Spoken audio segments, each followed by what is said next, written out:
take it to the other side. I'm feeling strong with my little lady. I'm gonna keep her moving on. I'm gonna run till I drop to the break of dawn. Never gonna stop till I see the light. I'm feeling high, my little lady. I'm gonna take it to the other side. You know I used to smoke too much. And you know I used to drink too much. Take a ride in my car. You can get me high, high, high. You know I used to smoke too much. And you know I used to drink too much. Take a ride in my car. We're gonna get real. Oh, I'm feeling good. My little lady, she's gonna take me to the other side. I'm feeling nice, my little lady, she's gonna keep me moving on. I'm gonna run till I drop to the break of dawn. Never gonna stop, she's gonna treat me right. I'm feeling good, my little lady, she's gonna take me to the other side. You know I used to smoke too much, and you know I used to drink too much. Take a ride in my car, and you can get me high, high, high. You know I used to smoke too much, and you know I used to drink too much. Take a ride in my car, and we're gonna get real. Come on, baby. Let's take a ride. I don't know where we're gonna go, but first, let's dance.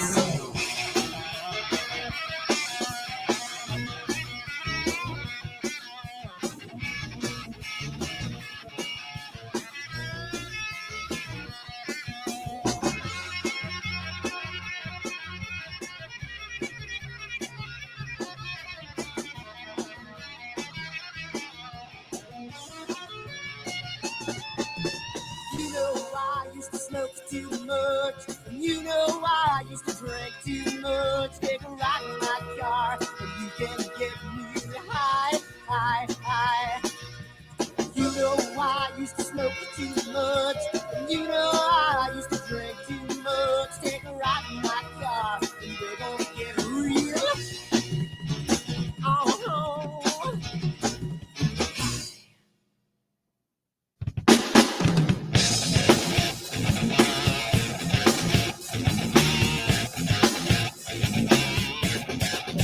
Hi everyone, Dan here, and I just wanted to put a little snippet about AstroWorld and what we do because I want to start getting the word out because I think it's becoming more and more of a giant community, and I want to get the word out to some other people. So what we do at AstroWorld is we hold astrophotography chats on Wednesdays at 9 p.m. and Fridays at 8 p.m. Eastern Time. And we just talk astrophotography. Wednesday's more of a techie kind of advanced intermediate, and Fridays is more of a newbie kind of thing. So if you want to check us out, and if you want to, hang out with some semi-decent people that like to go off the rails a little bit and have fun while they're doing it, come check us out at astroworldweb.com, and you can check out the schedule, and you can sign up for all the free giveaways that we do. We just gave away an Eagle 4 Pro, an Optilong filter kit, Charles Brackenstein's books, and a whole bunch of other stuff. So come to astroworldweb.com, hang out with us, have a good time, and as always, remember to keep imaging, keep educating, and clear skies. And I'll see you soon. Bye-bye.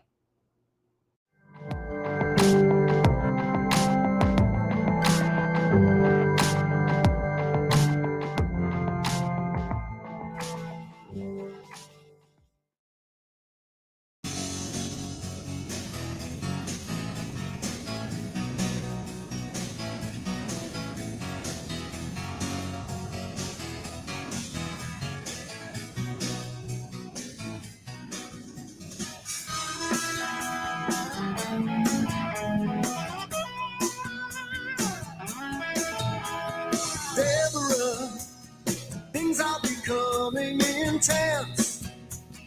I ripped my jeans on your fence, hiding away from your man. Oh, it's a passion. Oh, tell a tale of 1,000 lonely days.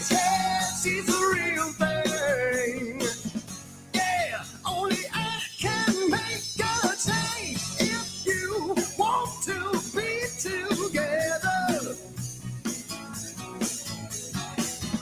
It's so good to be together with you. If you want to be together,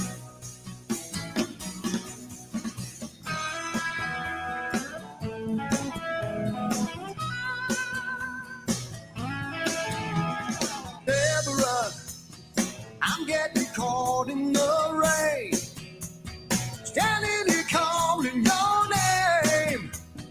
Guess I got no one to blame.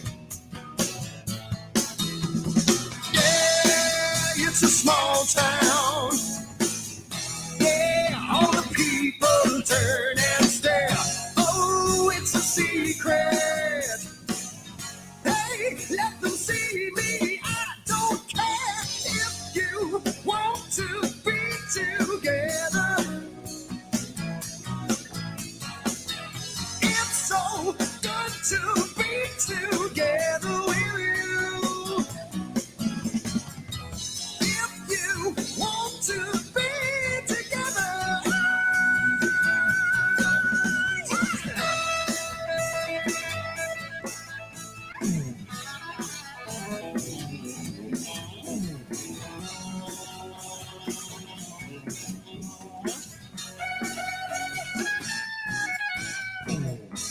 If you want to be together,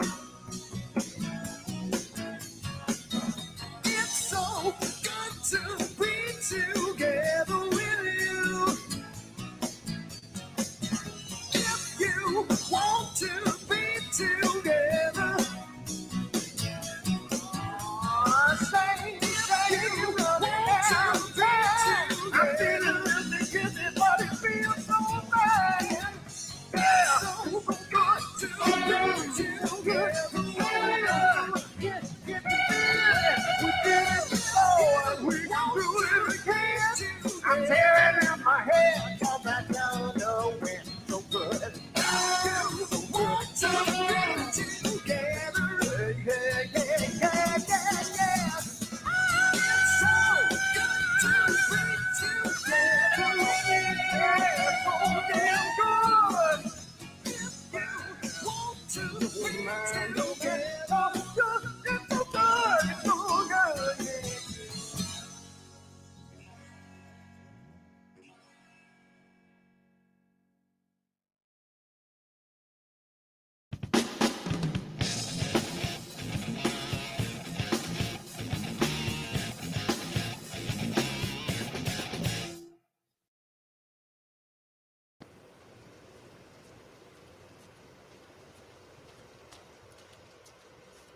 What the hell's wrong with my telescope now?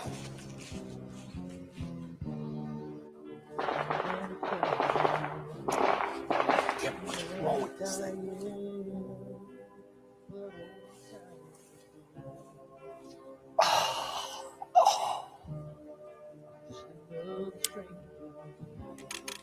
The lost Lone Ranger, can I break this spell?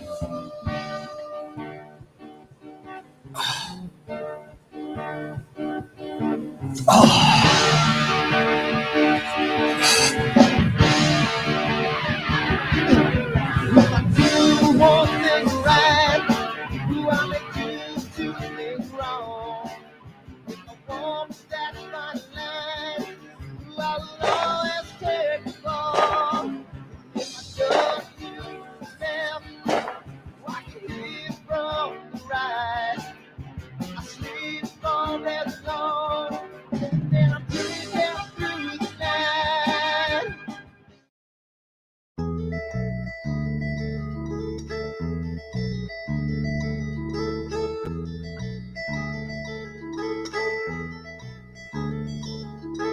I wonder what it was that made me want you. She couldn't understand what made me hard. She's climbing in and out my open window. I'm laying here alone and cold and dread. Yeah.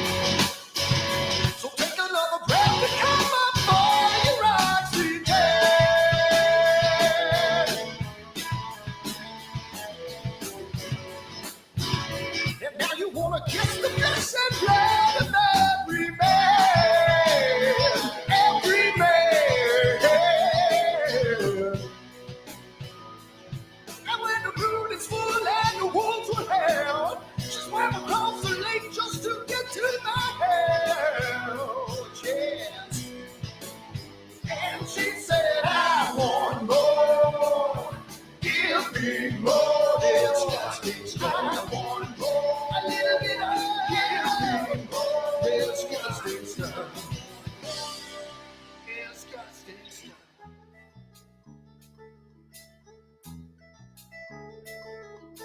She looks upon a world that's dark and tangled. I never saw her turn her head in shame. She is standing out the open window.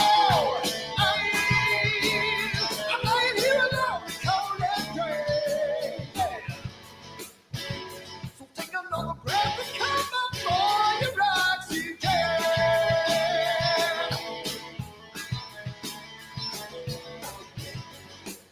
Hey, you know you wanna kiss the flesh and blood of every man, every man. Well, we all took turns and you swallowed the world. I never realized they had sat with us, man. And she said, I want more. Give me more disgusting stuff. A little bit of disgusting stuff. Disgusting stuff. Oh, you're making me stop.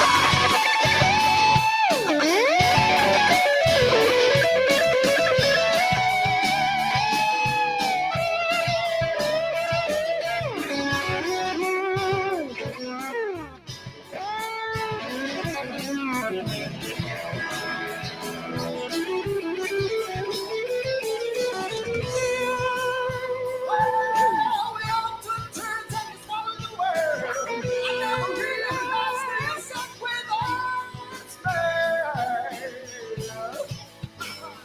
She said, I want more.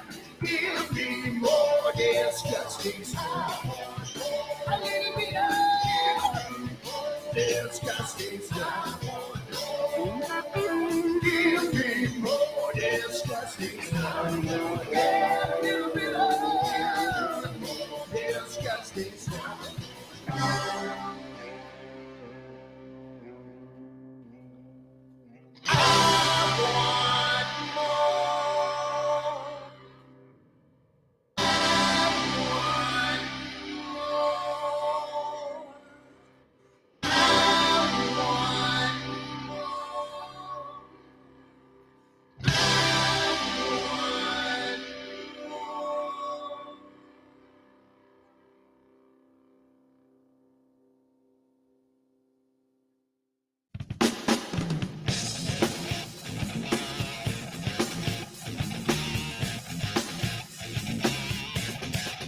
Hi everyone, Dan here, and I just wanted to put a little snippet about AstroWorld and what we do because I want to start getting the word out because I think it's becoming more and more of a giant community, and I want to get the word out to some other people. So what we do at AstroWorld is we hold astrophotography chats on Wednesdays at 9 p.m. and Fridays at 8 p.m. Eastern time. And we just talk astrophotography. Wednesday's more of a techie kind of advanced intermediate, and Fridays is more of a newbie kind of thing.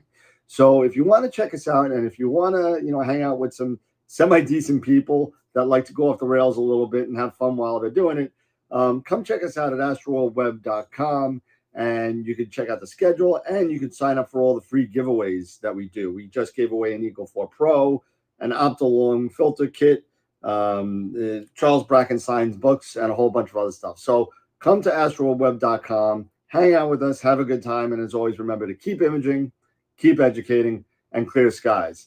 And I'll see you soon. Bye-bye.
What the hell's wrong with my telescope now?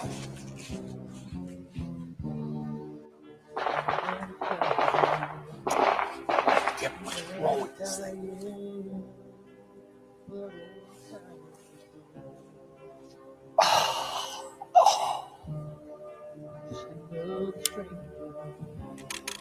The lost Lone Ranger, can I break this spell?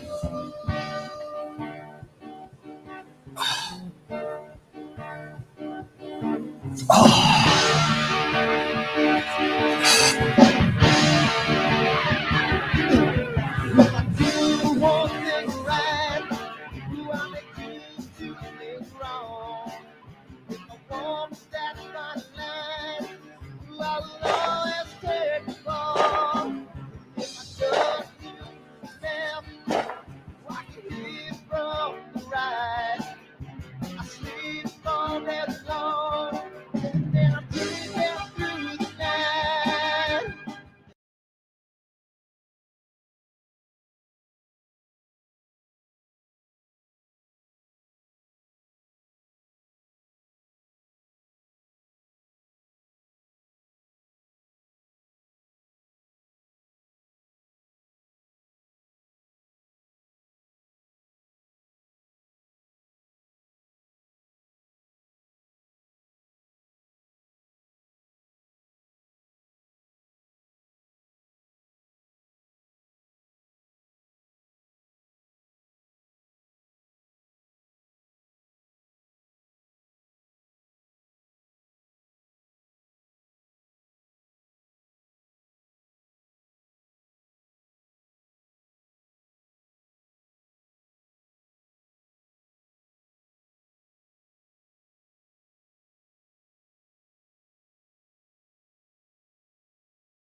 I'm feeling high, my little lady. I'm gonna take it to the other side. I'm feeling strong, my little lady. I'm gonna keep her moving on. I'm gonna run till I drop to the break of dawn. Never gonna stop till I see the light. I'm feeling high, my little lady.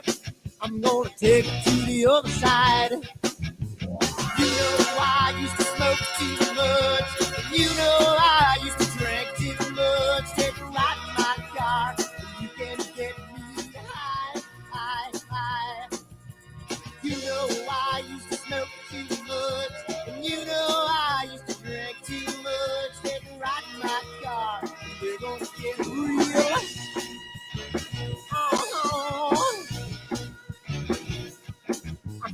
good. My little lady, she's gonna take me to the other side.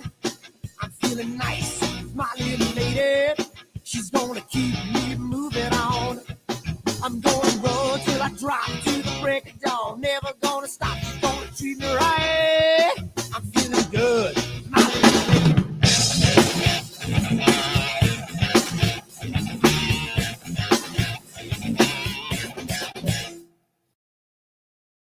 Hey, how's it going, everybody?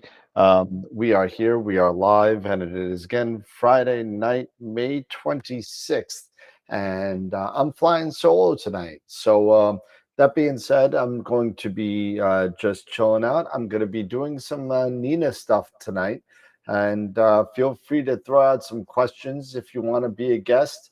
Feel free to come on, and I think we just got our first guest here. Hold on one second. And let's see. Yep, maybe not. Just dropped out.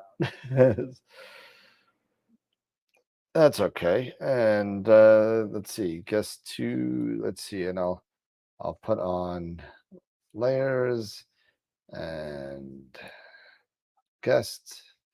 And there you go.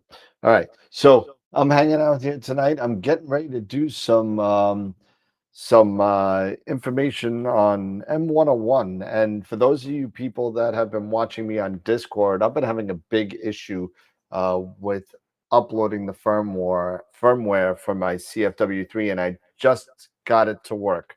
So I literally just got it to work. That's why I'm like 3 minutes late for the show. But it works now. So it turns out the biggest issue was we needed to change the directory, and there can't be any spaces in the directory. So if you have a folder with temp space dir or ardu loader space 2, if you have another one that you kind of downloaded, that space is going to screw things up. So once you get the COM port, once you get everything, download it into a file that's local, that's temporary, and then make sure there's no spaces in that. Go in there, open the program, set it to the weekend led.hex file, and it seemed to go without a hitch. So that seemed to work. And let's see. Right now, we're just chilling out. I'm getting ready to start playing around with Nina here, and let's take a look. We'll go right into. Hold on a second. Here we go. Okay, it works. And we have, who do we have here? It's me, Josh. Is that Oh, that is Josh. I didn't recognize you with the glasses and the hat and walking around. I'm trying to figure out where my camera's pointing. What's going on, man? Oh, not much. Just out walking the dogs. That's why you had the link open. Oh, nice. Be in a quiet spot in a few minutes here. No problem. And Norm, if you want to join, who cares if you know nothing about Nina? It's about learning this thing. So feel free to come on and we'll just chill out and ask questions and whatever. So Norm thinks he might come on, and looks like Charity's going to try and come on too. So feel free to jump on in, and don't, if you're coming on in, let me know. Because right now Josh is using the number that you need a new number. So don't use that, or else you're going to kick somebody else off. So if you're interested in coming on, just hit me up in the chat. I'll give you a new number. I got 10 of them, so anybody could kind of jump in. So so Eric got stuck at work. What's that? I was wondering if we were live or not right now. Looks like No, yeah, we're live. Yeah, Eric got stuck at work. Pete is in California doing a PlaneWave install, and Jesse's out with her husband for Memorial Day weekend. So it's just me. So it looks like Josh just dumped out. I'll be back. I'm still along the road right now. Oh, no problem. Fair enough. It's all good. Come on in when you got another another camera or whatever. So let's see. It'll be clear in a couple minutes here. So. No problem. Send me a number. I'll send you a number, Newman. Hold on a second. And we'll do all. And you could use Jesse's number. How about that? We'll do Jesse's number. Oh, let's see. Open this up and Norm.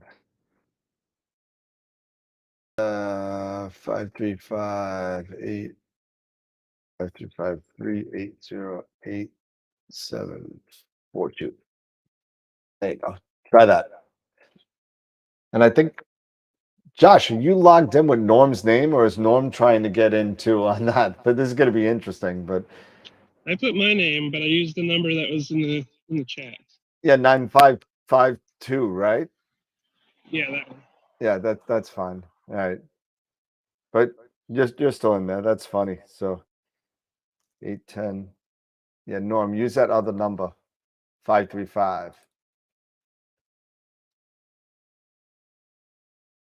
There you go. And what time is it? It's 8:10. All right. So let's take a look at what I got going on with Nina. There's Norm. Hold on a second, Norm. I got you in here. Where are you? And you're logged in under Jesse. I don't see a camera yet, Norm.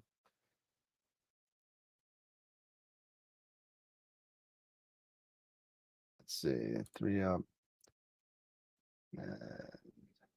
This is all going to be messed up for the next show. I'm switching everything to do this. And Jesse. Man. So what you been up to there, Josh? How you been? Good. Capturing. I was about to move on from M101 the other night, and then I saw that there was a new supernova posted there. So I started taking pictures of that one. It was I think cloudy that's what for I'm like gonna the 2 do days tonight. when it actually showed up. Yeah, I think I'm gonna do that tonight. I haven't taken a shot of it yet, so I may as well do it. I have an older shot of M101 without it, so I can kind of do a before after. So I've been working on M101 with trying to combine the NBZ and the what is it, broadband data. Yep. Trying a few different techniques for them. I don't really love any of them yet. But I hear you. just trying to collect more data at this point. Yeah, it's interesting, because with the crappy weather that everybody has, the data is just so it's so important to get it when you can. Yep. It's pretty horrible when you're sitting there and you're trying all night. But right now I'm gonna kind of, let's see, did Norm get it? Norm didn't get in yet. All right, so let's take a look at my Nina here. I'll get this up real quick. And I'm going to switch and guest. Where is guest?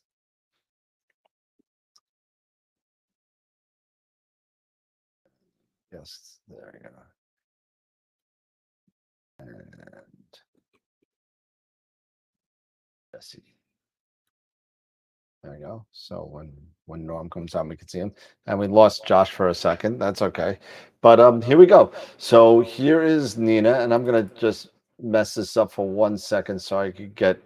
I need a third monitor, I think, because this is. Let's see. Let's move this over here. There we go. And we'll put that over here. There we go. Beautiful.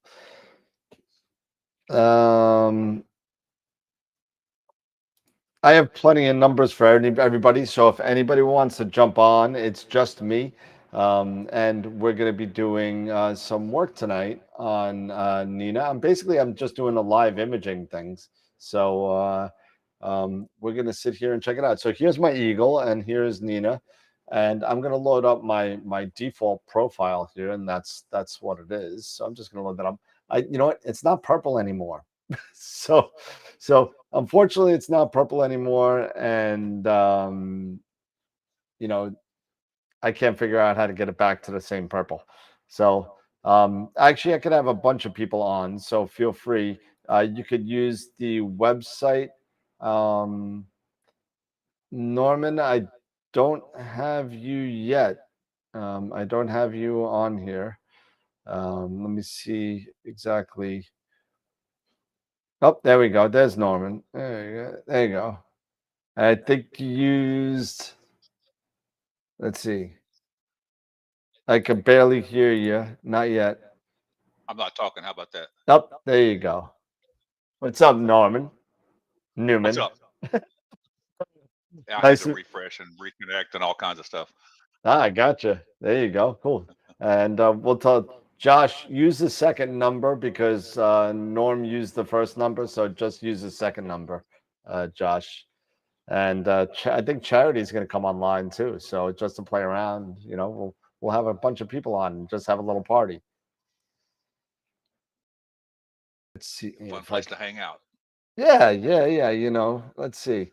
All right. So Charity can use. Let's see. You could be Sean Nielsen tonight. How about that? Actually, no, let's not. He may pop on. Let's do well, I know Eric's not going to be here. Actually, you can use Scott's. There you go. Open call manager and Scott. Where's Scott? Scott is here. 509. Just getting things set up. 509 454 1946.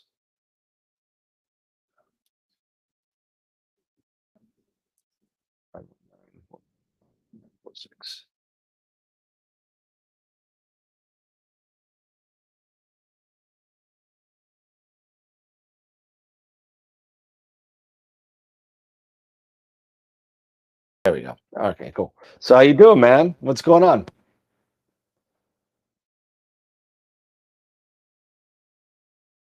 And I think we lost Norman.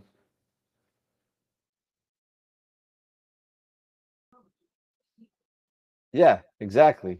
That's exactly what it is. Tarek, what's going on? We're gonna be playing on Nina. So Charity, you could use that 509 number. Norm, use this number.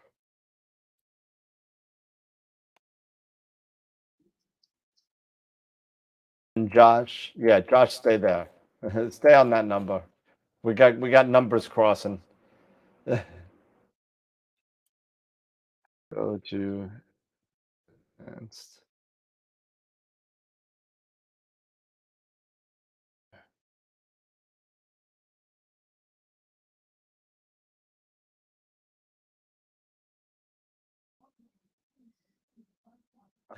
You guys keep kicking each other off.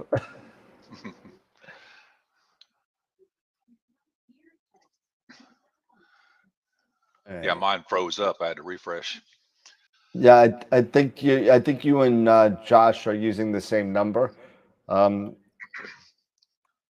Josh, if you're listening, use this number I'm putting on right now. KOSH. There you go. Josh, use that. And then Charity, use the one that I sent you. And then we'll be good. All right. So how you doing, Norm? What's going on? I'm doing good, man. It's glad to join you. Yeah, where are you from, actually? Tulsa, Oklahoma.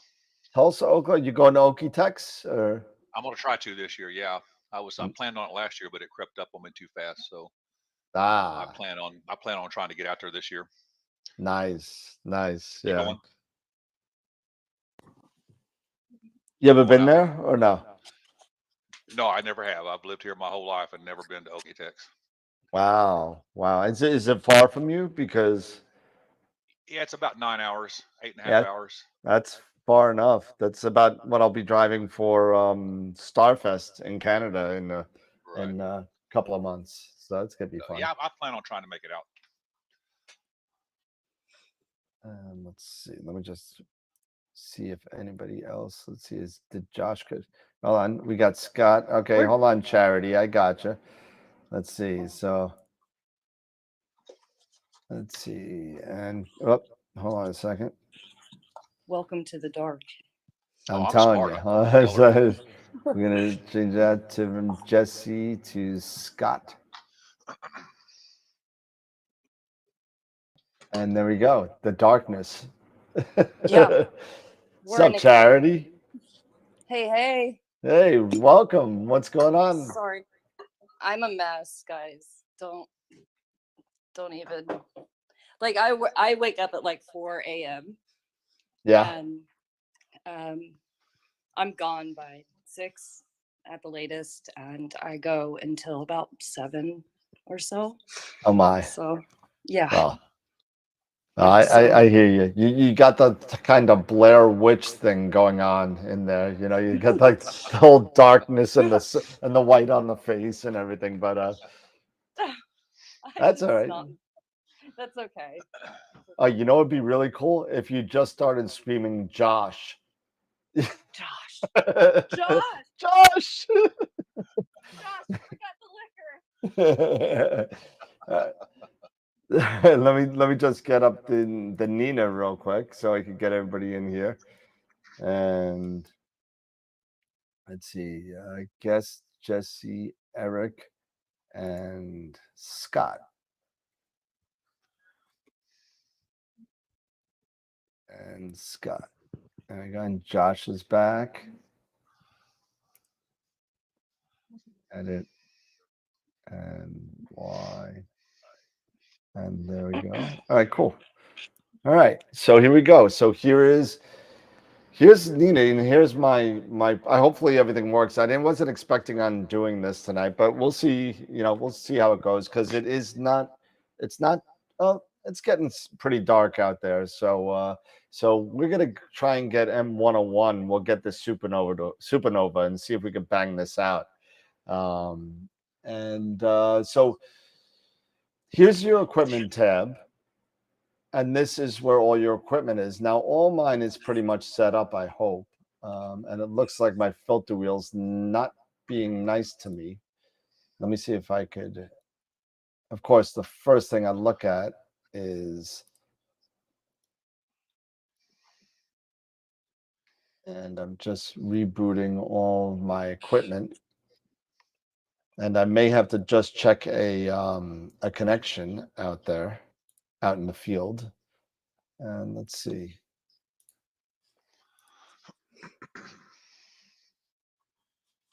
Let's see. We'll connect the camera. And you can connect everything by hitting this little button down here. I'm just going to do it separately for now. Can you see my mouse? Or no, you can't see my mouse. So it's this button right here that I'm flashing. If you hit that one, that'll connect all of your equipment. But it looks like, oh, let's see. Let's see if it connects.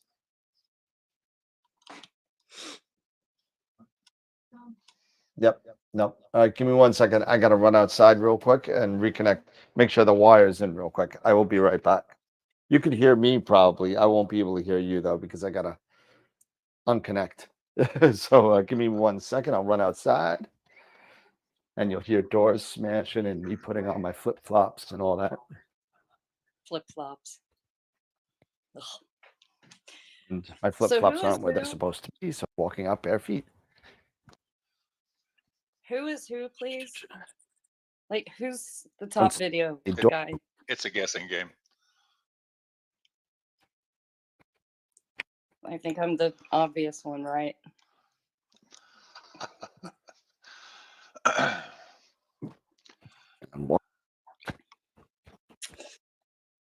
And it's still a little twilight here. So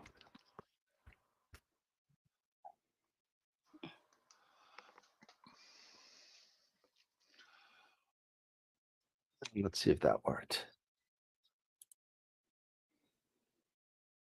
Uh-oh.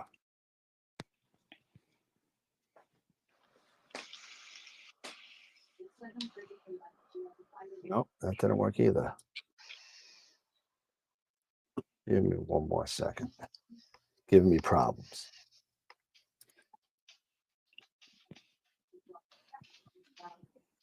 Of course, it happens on live TV.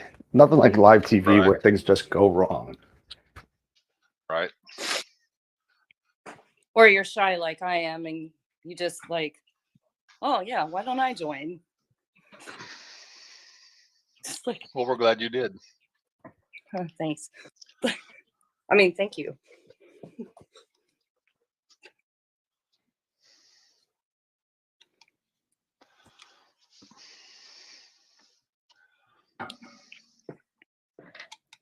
Should be somewhere updated. The wheel's not going to work at all anymore.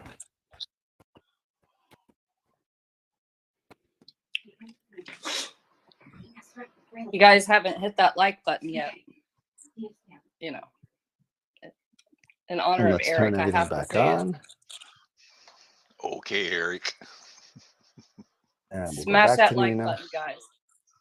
and we'll turn off the camera because it wasn't there for a second. And what I'm going to do is I'm going to just restart Nina as well because sometimes it gets a little funny.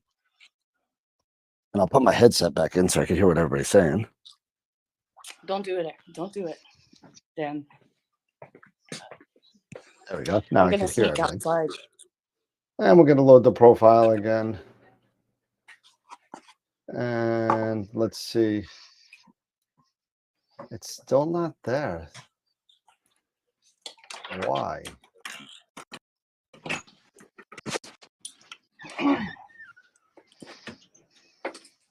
Gotta love when this happens. Camera's Only on connected. live TV, huh? Yep, always.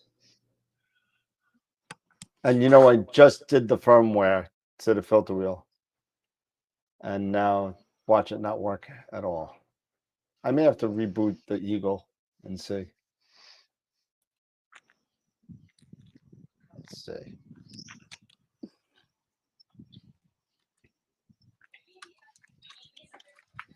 We'll do that for now. See what happens. Give it a couple seconds. Let's reboot it and see what's going on. Yeah, it won't take long. No, it's an Eagle 4 Pro, so it shouldn't be a problem. It's just real interesting that just I was using this last night and everything went fine. This is what we talk about on the show all the time, where things work great one night and the next night maybe, Yep. you know, and of course it's a night, you want to do something special like a supernova shot or something, Exactly. Yeah. I love these nights when you can you can do your telescope for a month and it work perfect, and something special comes up and you do it nothing but trouble. Yep. It's what happens. It happens all the time. It does all the time. Yep. And one of the things that's funny is when people get like new equipment, I guess, or something like that, and they go to the star party and they bring out all their new equipment for the star party and can't get it to work. Can't get it to work. Yeah. Can't get it to work. It's like you should have just went with what worked. And Yeah. save the new trial and error stuff for home, right? I'm gonna tell you, I bought a Quirk about a month ago and I haven't got to use it yet. Oh man, Lucky those are sweet. The only clear days I have, I'm at work, and then when the time I get home, it's too late to do it. The weekends have been cloudy, rainy, and I'm just hopefully tomorrow's my day to set it up. So Oh, there you go. let's see. I didn't connect to my Echo either. Let's see.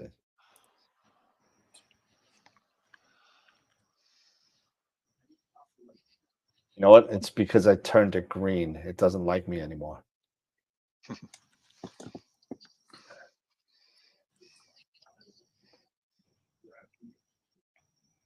Now the camera's not even being recognized. Oh, duh.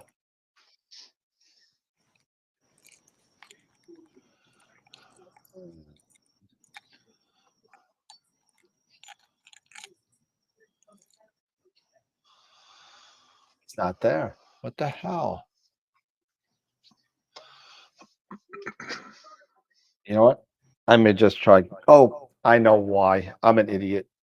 When I did the firmware upgrade, I didn't switch it over. There's a switch in there that you got to switch it from USB to the 4-pin. That's what it is. Give me 1 second. I know what it is. Give me 1 second.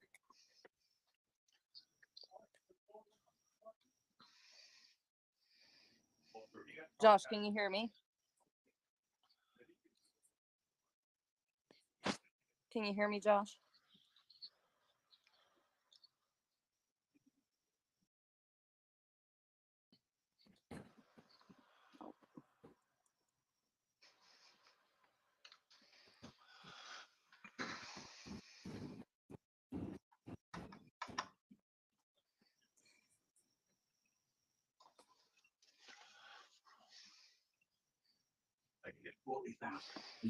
Yeah, I don't think Josh has gotten sound or video.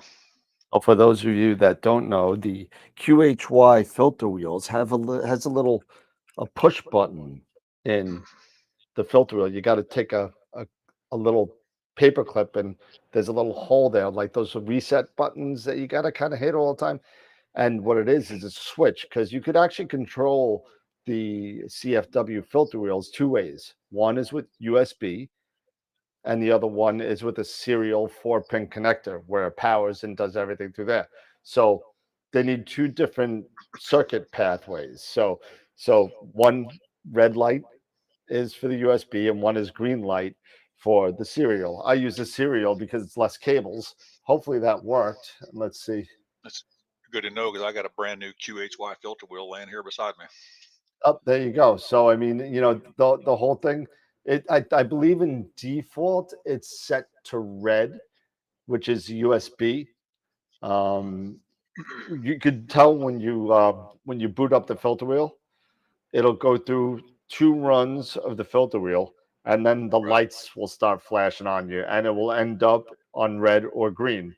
Red is USB, green is the other serial. So okay. I got a Starlight Express that's kind of giving me fits, so I got a new one with QHY. Nice. There it is. There's a filter wheel. So filter wheel is there. All right. So connect the camera, and you could do this all separately or just by hitting this little all power all button. Filter wheel, cow, and my focuser, and my telescope, and my guider. And my flat panel is not hooked up, so I'm not going to be doing that. And everything should be connected, and you can tell that everything is connected by looking right next to the icon of the item. It's got a little power button on it. Power, power, power, power, and power. These guys have no power. Okay. So now what we're going to do is we're going to take a look at my advanced sequencer. And what I'm going to do is I'm going to open up the one that I've been using for the whale and the hockey stick. And I'm going to use that as a template of what I want to do. So I'm going to keep this all the same here. We're going to have autofocus after temperature change, autofocus after filter change, and the meridian flip. So that's going to remain my 3 global triggers. And what the global triggers mean, if you remember we were talking about on Wednesday, these are items that after every image, it's going to check if it's necessary to do so. So after every image, it'll check the temperature. It'll make sure I didn't change my filters, and it'll make sure it's not a meridian flip isn't necessary yet. And I believe once you have a sequence start, it'll tell you about the time that it's going to do a meridian flip on the right or thereabouts. So I'm going to keep those the same. And we'll look at the startup steps. I like to do, and I'm going to I thought about this the other night, and I'm like, why am I doing this? I got two cool camera lines here. Why do I have that? Makes no sense. So I still want to be at the end temperature of -5, but I still like doing incremental slow cooling to even though the QHY268M has a dew heater inside there to stop dew, it's nice to not make it work so hard. So I like to do incremental cooling. So it takes a little while for it to get down, not from getting like right now, it's like 70 degrees. If I'm going from 70 degrees to, what is it? -5 would be like what? Like 25 or something degrees Fahrenheit. If I'm going 50 degrees in 0 minutes or as fast as I possibly can, that dew heater is going to be on overload. So Yep. you just want to make sure that that. So I'm going to change this instead of going 0 and then -5 in 6 minutes. I'm just going to go to -5 in 5 minutes and trash that one. Oh, Eric's in the chat, by the way. So. Oh, Eric's in the chat. Oh, so he's playing hooky while he's at work. Eric, smash that like button. Smash the like button, Eric. Don't let us down. That's the man. first thing he said when he came in the chat. Oh, it's, I got to look in the chat.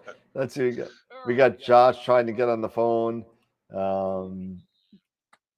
That's okay. Yeah, Josh is frozen up a little bit. Maybe the that's okay. Let's take a look at that. So and what I want to do here is this could all remain the same. So basically, it's going to wait to the sun is about 5 degrees above the horizon, and then it's going to start cooling, and then it's going to wait again for the sun to go down, and then it's going to move my focuser to my roundabout focus position just to get it ready. And then cool camera again for a little bit. Then you're going to unpark, and then you're going to wait till nautical dusk, so when it gets dark. But this here, UGC 7907, that is the whale on the hockey stick. That's my last one. And I don't want to do that tonight. I want to do M101. So what I could do this a couple of different ways. And the easiest way to do it, the one that I've found, is to go into the framing and then choose M101. And it's going to pop up. And then you're going to select it and then load the image. Once you load the image and it pops up, a frame will show up, a square or a rectangle, depending on what chip you have. And that's what size your chip is. So that's what's going to fit in the chip right there. And you can move this around to frame it any way you want. But we'll leave it there for now. And then what you could do is, the easiest way to do that, because we don't want PGC, the whale and the hockey stick, we don't want that. So instead of adding the target to the sequence, what you could do is hit this little arrow key and update existing target in the sequence. So basically, you're just changing the RA and the deck. And then you're going to say, okay, there's the UGC. We're going to click on that. So now my new thing is M101. And we're going to clear that out. And what is this? What is this? Okay. And so what's going to happen is you're going to loop until the altitude is above the horizon. And I'm going to stop it a little bit early because my sprinklers are set off to go tomorrow. So I don't want, sprinklers to be going on my scope. But what's going to happen is once 21:27, 9:27 p.m. goes on, it's going to run an autofocus right where it's at. And where it's at right now is it's right near the North Celestial Pole. It's polar aligned, and it's good to go. So it's going to run the autofocus first, and then it's going to slew and center, and then it's going to start guiding. And I'm going to change this because I had some issues rotating, but I figured that out. So we're going to change this to slew, center, and rotate. So all you got to do is come on over here and look for another instruction called slew. And then there it is, slew, center, and rotate. So now you're just going to drag this right there. And we're going to delete that one. Now, if you've noticed, you see that it just came up with a exclamation point right there. And if you go over it, it says, whoops, rotator not connected. Well, if anything else wasn't connected or something's got a problem, it's going to have that nice red exclamation point. So what you have to do is go back into your equipment, and I have a manual rotator on there, and there is an option for that. So you go into rotator, manual rotator, and connect it. It needs to be connected, even if it's manual. It needs to know that you want to do it. So now we're going to go back to my sequencer. And now that exclamation point is gone. Yep, going for the supernova. Why not? All right. So then it's going to start its guiding and it's going to do a calibration real quick. But as you can see, it says narrowband. Well, we're not going to be doing narrowband anymore. This is going to be LRGB, right? And what we're going to do is we're going to change these smart exposures to what we want. Well, right now it's got red, green, and blue. So let's just do luminance tonight. And we'll trash this. You don't even have to trash it. You can actually just turn it off and turn it off. So you could save it for your next time. You don't have to add the red, the green. All you got to do is turn it back on. And there it is again. And then turn it off. It will skip right to the next one. And we're gonna do a little bit more than that. We'll do 50 and 90 seconds is no good for me because the skies here stink. We're gonna lower it to 45. What I usually do, because I'm in borderline skies, I'll do 45 seconds on the luminance and 90 on the RGB. And that's about that. Even the 45 on the luminance may be a little pushing it, but it seems to work for me for right now. So we'll just keep it going on there. Let's see. Do work call. Let's see. I don't know. I don't know what's going on, Josh, but that's okay. All right. So we'll leave that alone. So right now the sequence is ready to go. So it's above my horizon. This nice little graph here is nice. It'll show you right now here, and nautical dusk, I believe, is right here. See, 22. No, it's right there. Nautical dusk is right there.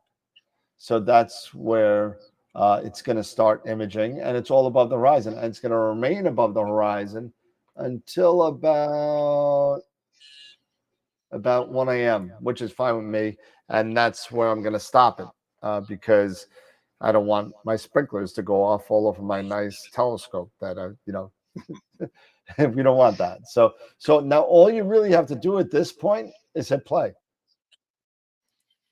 and wait. And then if you look at the top, all right, well, the sun is already under 5 degrees, so it already started cooling. And it's just going to go on and on and on for right now.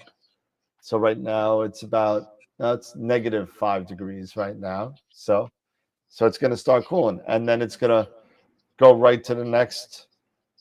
It's going to move the focuser, then do the rest of the cooling. And that's it. So we got some time to wait. So we'll take any questions or anything out there while we're just chilling out for a little bit. We'll switch this back to a 3-up so we can kind of get rid of that for a little bit. There we go. Bam. Seems like a pretty nice program. Yeah. Once you I'm sorry, I think I popped a little bit. Let me turn this down a little bit. Yeah. A little bit. I'm a little loud. Where's my mic? There we go. Turn that down a little bit. A little hot. Check. There we go. A little better. Check. It's my musician in me that But yeah, no, it's a great program. It's free. And it works really well, as long as you have everything connected right. Right. Yeah. But what do you guys use? I use SkyX for everything. Nice. And what scope and mount you have? So I have a Paramount MX. Nice. And I'm running a 12-inch Meade as my big scope. Nice. And then I've got a GT81 refractor. Nice. A 294 mono camera, a 1600 mono camera, a Canon RA for color. Got Antlia filters, and so that's kind of what I run. And I'm able to do everything in SkyX for acquisition and everything. So, and then I use a program called Astro Toaster. Yep. Because the SkyX has just one of the crappiest Fitz viewers that you can have for a $600 program. I know, So right? And I used it does. I used the Sky 6 for many years, and then I was able to get the Sky X through Pete. And let me tell you, what a great interface. But you got It is. again with anything else, it's a learning curve. So you Yeah. know, but it's It can do expensive. so much. Yes, it is. It's And then expensive. so I use Astro Toaster. I don't know if you've ever used that program. It's I haven't free. It's a used it, but I know of it. very user friendly, easy to use program, and I use that to monitor my live stacking. It's and you can do some processing in it on the fly like you can with most programs, and then of course it saves the originals to the file untouched, so you can take them like to PixInsight, but it gives me something to kind of gauge my images with, and as they're stacking, and I can play with the background and things like that and see how my data looks. So pretty easy, simple program, and it's free. So Yeah, that's nice. Sounds about right for me, guys. What I do you can got use a going on, toaster. Charity? I mean, well, okay, so I have going is I've been sitting on this astrophotography egg for what, a year now? Yeah. I've been sitting on this egg. I've had so many things going on in my life that, like, I don't know how to focus on this. But like I said, I know how to use a toaster, so maybe I can start off with all the little free things and go from there. There you go. All you just got to do is put the button down. I'm not a procrastinator. I am an overthinker. So I overthink. What do I need to get? What do I need to invest into? You guys say keep it simple, and I'm still overthinking this whole deal. So I'm doing. I've had telescopes. I had a 80s Meade. Okay. That thing was cute, and that was my first one. And when I lived in Indiana, I could, it's pretty dark in the winter, so like I'd go out and look at Jupiter and stuff, and stuff like that. And then yeah, I'm one of those visuals so far, but not exactly by choice. Then I have like Galileo refractor and reflector. Okay. And I mean, I didn't like them. I did not like them. If I'm going to do this, I'm going to need the right stuff, Yep. And I didn't feel like Galileo was going to, probably not. work. So I mean, I'm still sitting on the egg. I still tell everybody, and maybe Norm, you could chime in on this. To start, even though they're a little bit more expensive, the refractor is so much more forgiving because it's usually more wider field. Yep, I agree. Yeah, I mean a lot of people get stuck, and we've spoken about this on the show before. A lot of people get stuck into, well, I bought this nice 8-inch Schmidt Cassegrain because I wanted to look at stuff, and then now I want to take pictures of what I'm looking at. And unfortunately, the next thing you realize that most people out there have the SE line, the Celestron SE line. Most people nowadays have that or something similar like the LX200 or the LX85s or it's the 600s, something where dual or a single fork mount is there. And that's, in all fairness, for visual, they're good scopes. And then once you sit there and start thinking about doing astrophotography, you're like, oh man, now I got to get a wedge, or now I got to get a mount and take the scope off the mount that or defork it so I can put a dovetail on it, or something like that, because I don't want to have to buy another telescope. So unfortunately, to me, and this is my my opinion, that the Schmidt Cassegrain has a greater learning curve than there's more things you have to do to it. Yeah, more things you have to do and take in consideration, just like you said. My first one was LX 98-inch, so yeah, after a year, I deforked it, so I could put it onto an equatorial, because I wanted to go to the next step. You can't do that without getting a wedge or anything like that, so I just deforked it, But yeah, and you got to get into collimation. You got to get, and the bad part is most of them are F10. So Yep. it just really makes it harder for photography, and that's why people end up into refractors, or newts or whatever, something a or little newts or faster. whatever. Yeah. Yeah, just get a little faster scope. I love my 81. That's my 90% used telescope.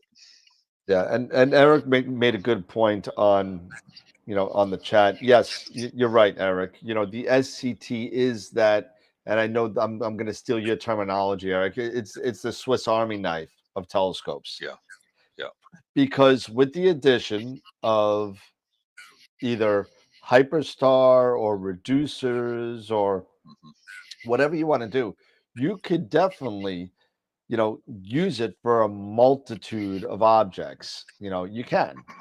It's just a matter of how much you want to put into it and how much you want. You sit there and put, after you're done, spend $1,000 on a hyperstar or $500 on a Right. reducer and all this stuff. You're now at the price of a decent 5-inch refractor at this point.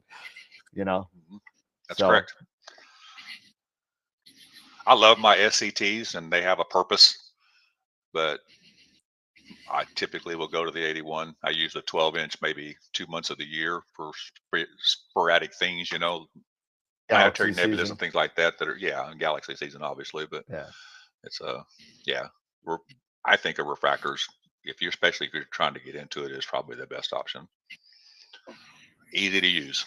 Yeah, and there's no, listen, the first semi-expensive refractor that I got was the Explorer Scientific 127. And so that's about, the carbon fiber was like $3,000. But you sit there and you say, okay, start with an 80. Oh, I just got a notification that, why did it go? All right. Oh, I didn't reset everything here. Hold on a second. Reset. Yes.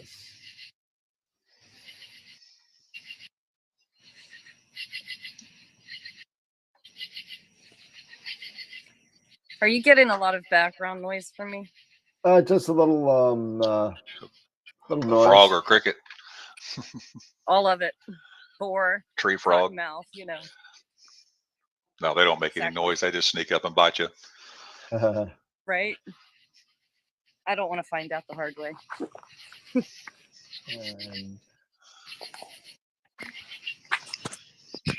This is my bortle, guys. Can you see it? Anything? What is it? That's my bortle. What's your? What? It's dark. I see nothing. Exactly. I'm actually walking in my driveway right now. Nice. Yeah. So collimation isn't a big problem. Collimation is very, very. It's pretty easy once you get to it. Once you get used to it, it is. Yeah. I remember the first time I had to do collimation, I was like lost. Oh. And I read 10 pages on the internet before I could really start to understand it and watch people do it, and then I wasn't afraid to try it, Yeah, I hear you. And once, I did the same thing. I started with an 8-inch Schmidt. My first one was, my first one was the LX200 GPS. And great scope, but then beautiful optics in those 8 inches. Oh yes, and and I bought that one before they moved into China, and they was made in California. And not saying that they're bad now. I haven't seen one recently, but I just became a mead dealer, so I mean, so I guess I gotta kind of try one somewhere, but.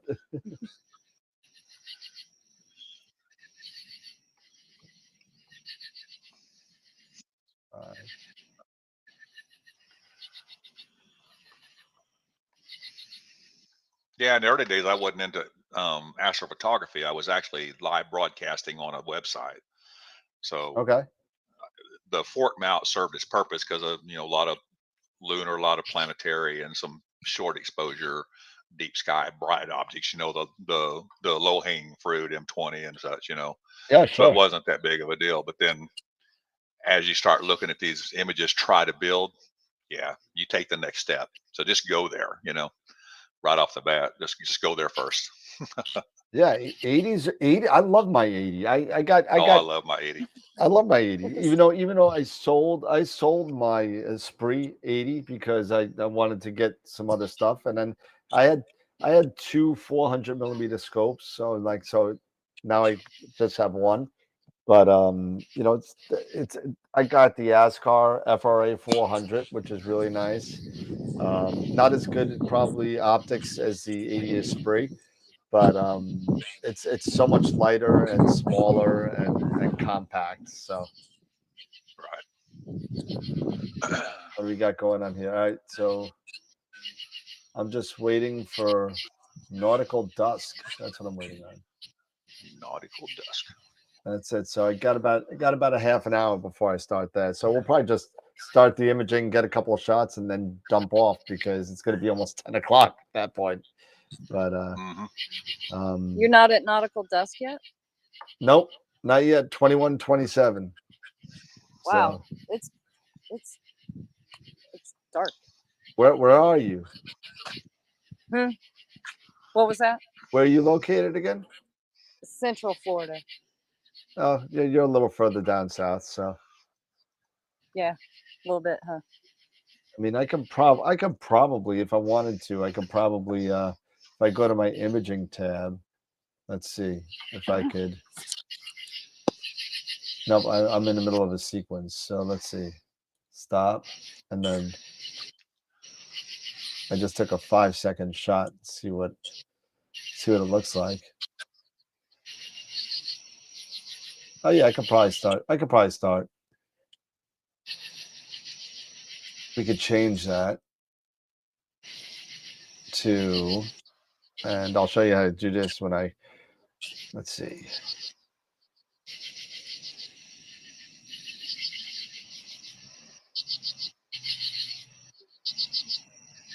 I can show it this way. There we go. So I'm a little bit out of focus, but that's okay because I'm not there yet. And what you could do is you could actually change in your sequencer if you stop it and change it to, let's say 2100. You could go to time and then 2100 and then press play. So now it's just going to wait 3 minutes and then we could start. It'll go right to the autofocus, then it'll slew center. It'll ask me to rotate. I'll have to run outside to rotate it a couple times and make sure it gets, I don't have a mechanical rotator anymore. But I'll just have to turn it because you could actually loosen the back of the flattener a little bit and you can turn the scope around to frame it the way you want. Because you ever take a look and you see like the Andromeda galaxy, right? Let's take that for example.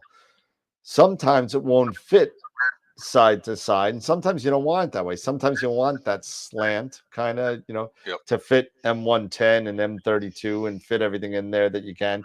And sometimes your chip will fit everything. Maybe it will fit flat because you've got this mega chip or a smaller field of view telescope. So that's one of the things to take a look at as far as framing is concerned, because having the ability to rotate helps you in two ways. Number one, when you're imaging from night to night to night, you may have some, if you're just framing it right to the center, sometimes the center on Monday will be like this and Tuesday it'll be like this. And when you go to stack them, now you're missing, if you're doing it over, you can have some rotation in your frames because of where you start every night.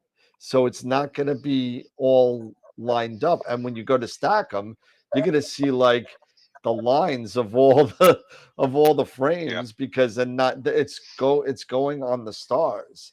And then you're going to see different shadings on everything. So you're going to have to crop that out and you're going to be missing a lot at the end of the night. Now, if you're doing something small, like the Ring Nebula, let's say, and you have all this extra kind of frame, which you're going to crop anyway, that's not a big deal.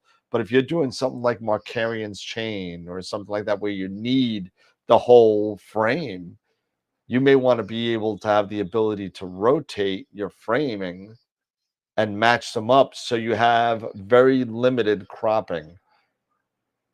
So you're only losing a little bit of the frame. There's a I stack some of my stuff in APP Sure. sometimes just for the ease of doing it. It does a good job at, but there's a, I forget what it is, but there's a check mark that you can check mark, and I have a check mark, so I couldn't be able to tell you what it is. That when I put some data together that was like 2 months apart, and it actually done a good job of filling in some of that data. Okay. Blending the pixels and stuff from the two different stacks, and the lines just almost totally disappeared. It was pretty impressive. I read a thread on it somewhere about being sure that was check marked because it would help with the stacking artifacts, and it did a really good job. So it's something to look into if you use APP. You know, I've been playing with APP, but it's pretty nice. It's got a learning curve too. So yeah, but I keep on hearing things like, you know, that they do, you know, they don't have stuff like noise reduction, but for pre-processing up to, you know, and then you bring it into PixInsight or whatever else you may use. I've heard it does a really good job, and a lot of people do that. A lot of people do APP to PixInsight to Lightroom or something like that, and use a number. There's no one piece of software that does everything. If you've got multiple data sets where there are different bins and stuff like that, APP does a super good job at putting them together. Or even a mosaic, APP is super nice with mosaics. It just works. I've heard that. It does. So usually I use it if I've got a lot of data that's different nights and different bins and different scopes and different. It'll put it all together for you, and it just works. You know. Nice. But I don't do anything farther than just stack it. Then I take those raw sets into PixInsight and do my processing there. But it does do a good job of processing. Once you figure out all the do's and don'ts on it, which is totally different than PixInsight, it does a pretty good job of processing if you take your time with it. So you can go from A to Z right in APP, and it does a pretty good job. Yep. And you know what? Well, I also have, I don't have APP, but I still got a whole bunch of APT bonus codes. So got to give those away.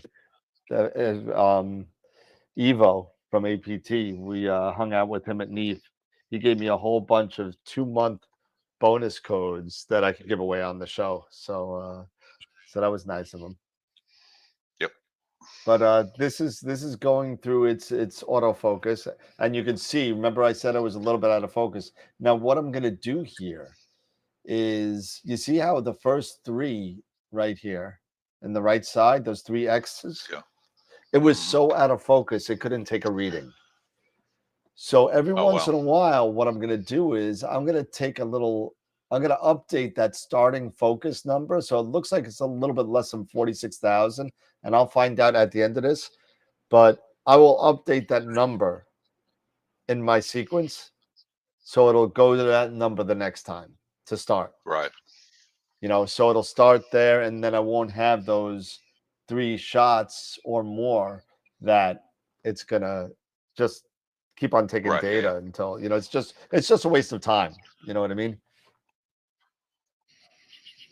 And I'm getting a decent U curve out of here. Maybe a little too many shots, but it's okay. And it looks like it finished.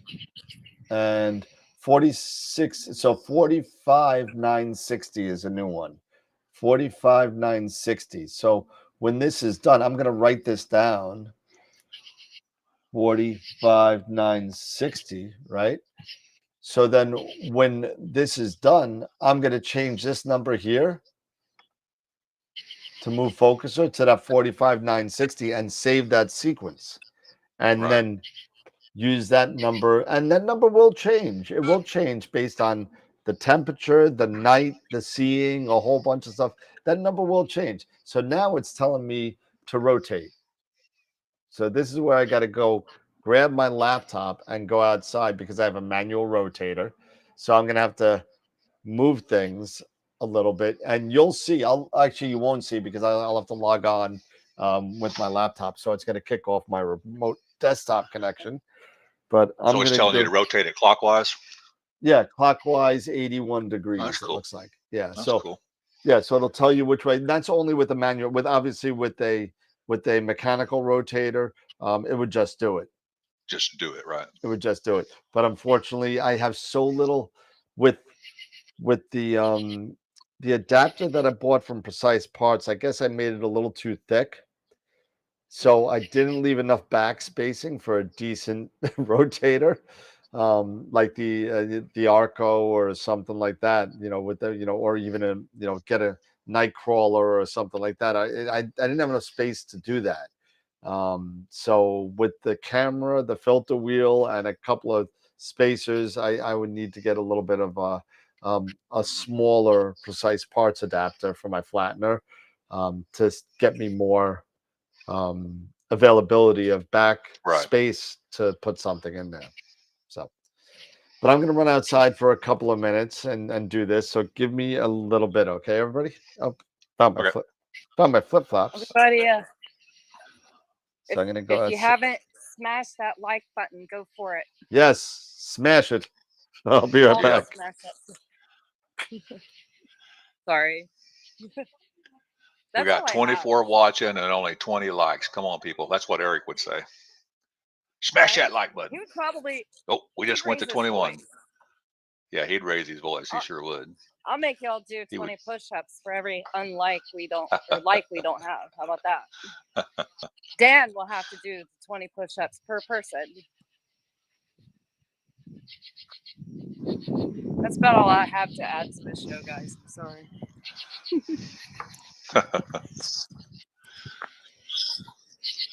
So I feel sorry for Dan's Bortle 9. I mean, heck, when I learned what Bortle was in the first place, I'm like, wow. Okay, so where I'm at, it's nice. It's a 3. And here, I don't do squat, and Dan's over there struggling. I feel terrible. Yeah, this could be tough. In fact, the house I moved in with the house I moved to here from was in a Bortle 8 area, but right outside my backyard, I had a Dollar General convenience store. So I had to fight all those lights. Yeah, it was terrible. Floodlights. I couldn't do colors. Yeah. Man. I moved out here to a Bortle 4, and it was like going from the city to the country. Nice. Yes, that's exactly where I'm at. Like, I can't. I mean, it's just dark. I can't see my driveway. I'm light sensitive. I can see in the dark. I see very nicely. I have gray eyes, and I'm what they call a tetrachromat. So I have great vision. But I'll tell you what, like, I can't even see my driveway. There's a nearby lake that's darker than the night sky, like just slightly. I'm not used to that. This is kind of what I would call country. Told you guys in the past, I hear gunshots and 4-wheelers every night. So, I mean, and it's not like city, like crime. I hear gunshots too, but it's crime. Oh, been there, done that. Don't want to do it again. I'm sorry. I know, but I just feel bad. I feel like I owe the world astrophotography at this point. It's where I'm located. That's my excuse to just get going, get off this egg.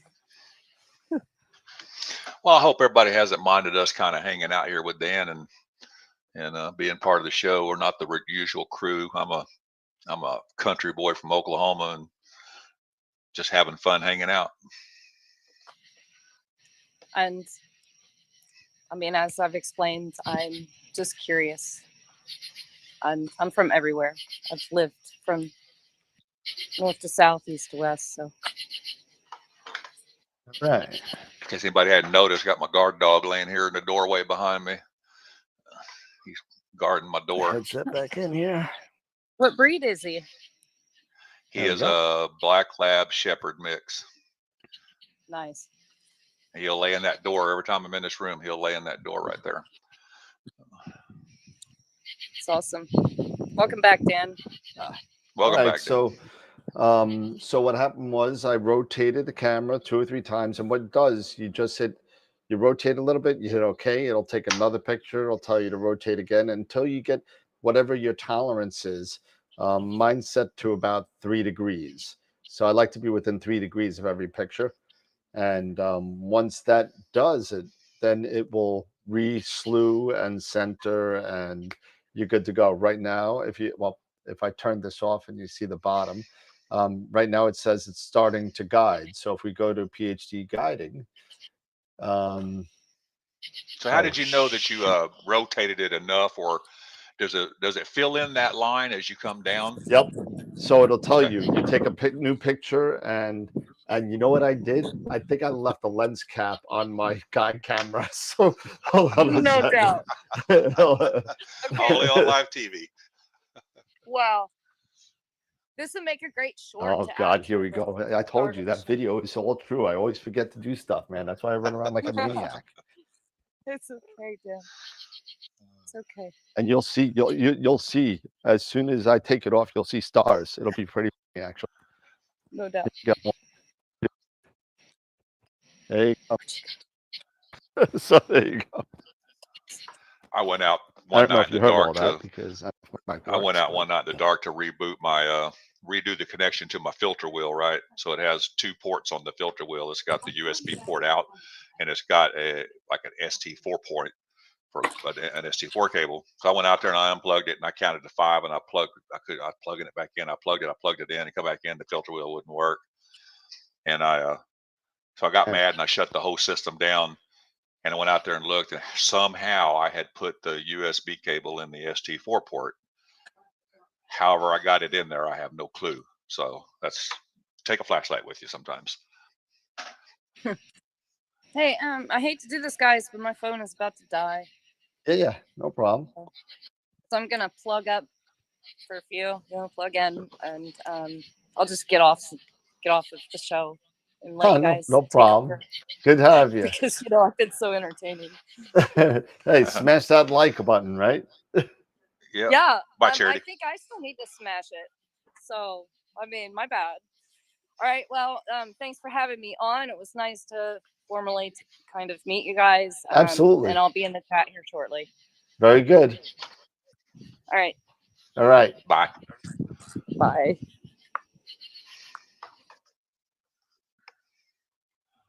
And there you go.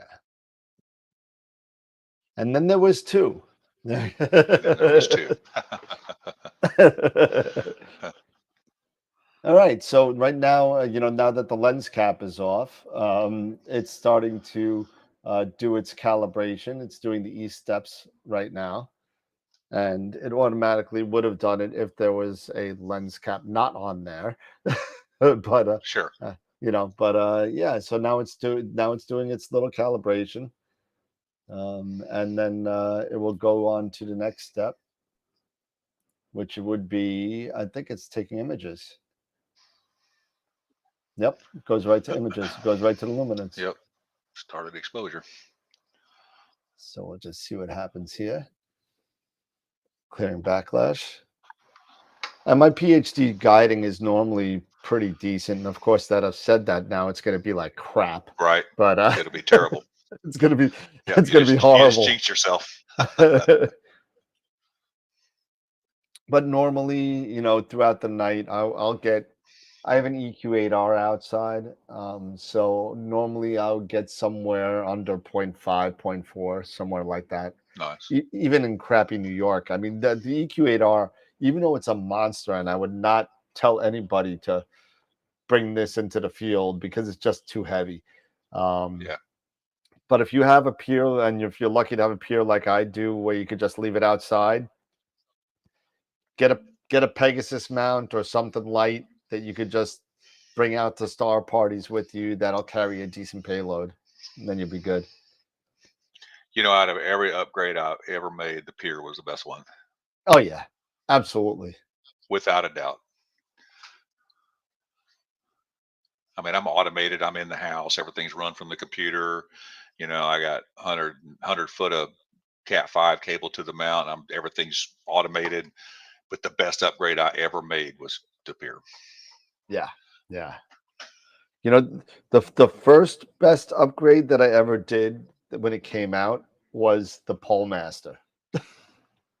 I never did use one. I just, when I had an AVX mount that I used for a long time, and it took me 5 minutes to polar it, because I had marks in the yard, and just like you Oh typically yeah, teach yeah, people to yeah. do. But if you sit there and like what we used to do is we used to go to the beach all the time. And is this Oh going to yeah, come yeah, down? So you were setting up different all the time. every time, yeah. So it's kind of like, you could get like kind of close because you know where the parking lines are and all that kind of stuff in Right, the lot. yeah. But you're never going to get the same exact place and the same exact whatever. Airplane. Up there you go. Peace out. It looks, I don't know. It might be too fast, too small to be an airplane. I don't know what that is. Is it? And we'll just clear out the beginning garbage. And here we go. So let's take a look at Nina and see where we're at. It's settling right now. PhD2 is settling. And now it's taking its first 45-second exposure. Now, in order to see this, Cool. this is not where you're going to see it. You have to go into the imaging tab here. The imaging tab is pretty cool. Don't worry about what that looks like. That's later. And you can clear this, get rid of that garbage. This is where I have my PhD stuff, so I could monitor PhD down here. I have my focuser up here, which also has tabs for the filter wheel and for the camera. I got stats for ADU and my histogram. And then I have an imaging tab. If I just wanted to take a snapshot for whatever reason, I could do that from here. Change the filter, change the seconds, change the binning, whatever. And then I got my sequence tab over here. So here we go. So here is M101. And what I'm going to do is I'm going to start up. What, supernova's already bright, huh? Yeah. Brightest thing in the image. Yep. It's got to be this, right? This is it right here. Yeah, just up to the right of the center of the core. What, over here? No, it should be right there, just up and right of the core, right? Well, it depends on the on the rotation of the camera. So let's see. So let's see if we get a picture of the M101 supernova. And here it is. So of course, I don't know how big your image is going to be, but I think it's that bright star just to the right and up a little bit yeah, from like the at 2 core of the o'clock. galaxy. Yeah. Yeah, I think you're right. That's it. Because I'm looking at another picture, and I'll drag it on over. Yeah. So here's a supernova right here. Yeah. Yep. Okay, and there's that little star here. So I'm thinking that Yeah, that's the little what's star at 2 here, o'clock. Yeah. and that's the supernova right there. Yep. Now that's cool stuff. Now, oh look, I'm getting some decent guiding already, even though I'm not done with the full cycle yet. I'm still at 0.31 guiding total. So pretty darn good for that. And see where my histogram is. Look at how far I'm about 25% histogram or 20% histogram right now at 45 seconds. That's how crappy my skies are. You know.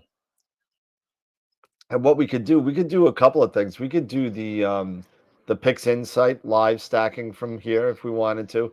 I particularly like doing sharp cap. I just know it a little bit better. So Yeah. we could just do sharp cap, and I don't have any darks and flats or whatever. So it's gonna upload all the dust motes too. But you can get a good idea of how your data is going. And with sharp cap, all you got to do is go to cameras, and you're not going for a camera. So what you're doing is you're going to folder monitor, and you're going to monitor a folder, right?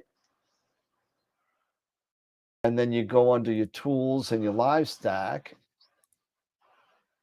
right? And now you're going to point it to wherever the folder is, and the folder's right here. So you go to browse, and I'm in C, Astro Acquisition. And I believe we just called it target 520. No. Desktop, Astro acquisition, and M101. There it is, 526. So we're going to monitor that folder.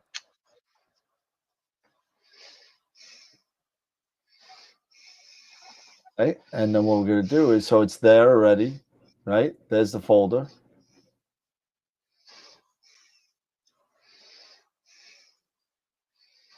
And let's see, there.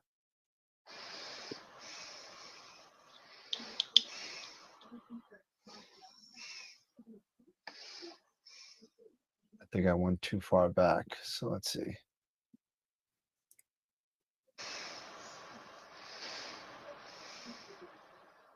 Yeah, I did. There it is.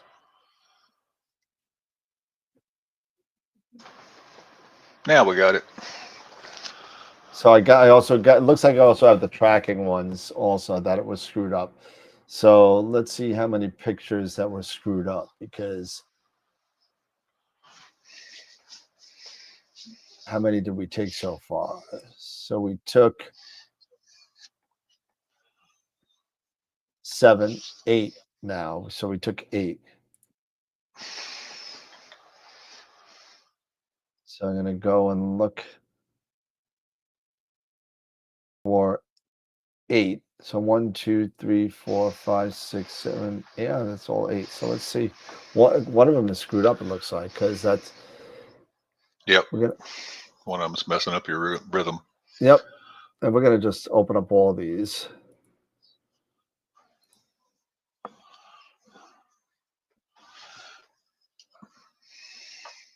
And see which one's messing up. Oh, I see it already.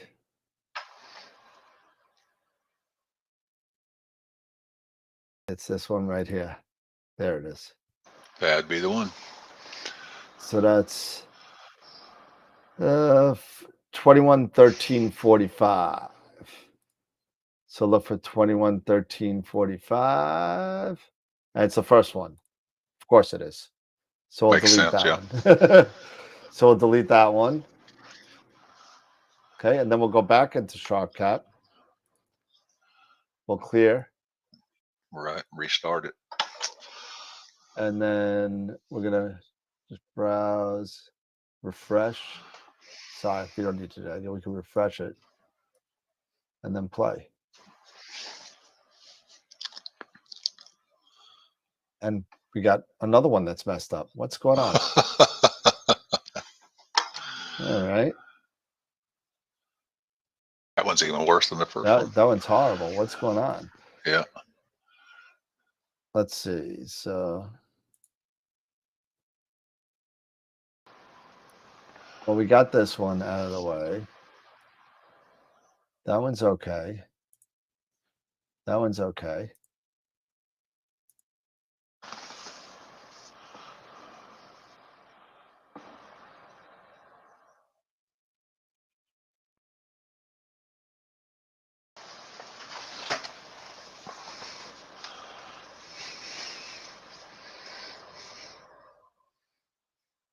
I'll just open them all.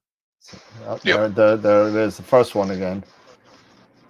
Must have been the second one. Let's see, because all the rest of them look good. Yep. I could have just done that with Blink too, but so 21 14 32. It was the next one right after it. So yeah. Well, check them all real fast. So yeah, you got them open. The rest of them look good. The rest of them look good. We could just do a.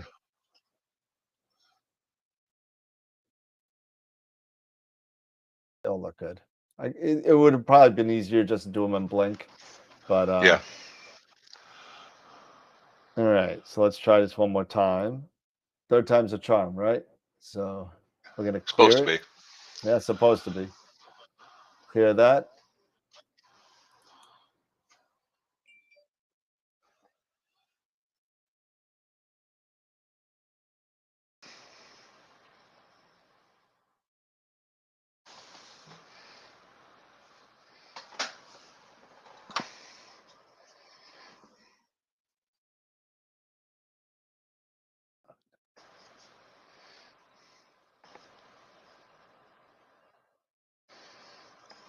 That's better.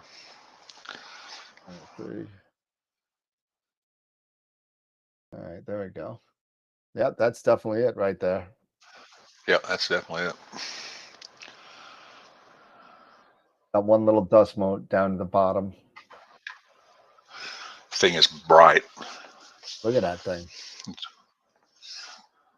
And so right now this is 8 stacks. It's doing 9. So you can see it's moving up in time here. And as you sit there and gather more imaging, you'll be able to kind of move things around a little bit. So let's see. Mm-hmm. Make it brighter.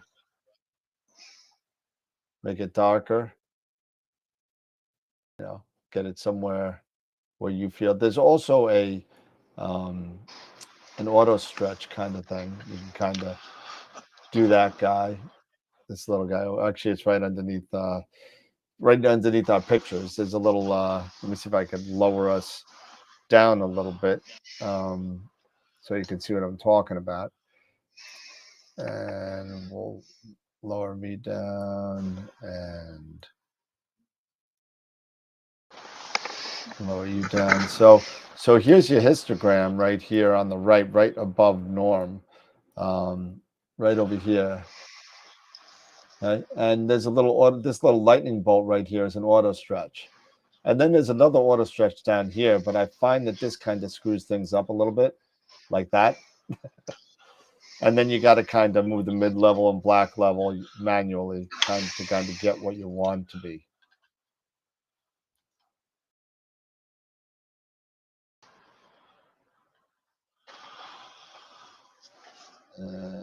Come on, get there. Let's go. Then take your black level and bring it up to your peak on the bottom histogram down there. Get past, that's all your noise. Don't go past the peak, just almost to the peak point.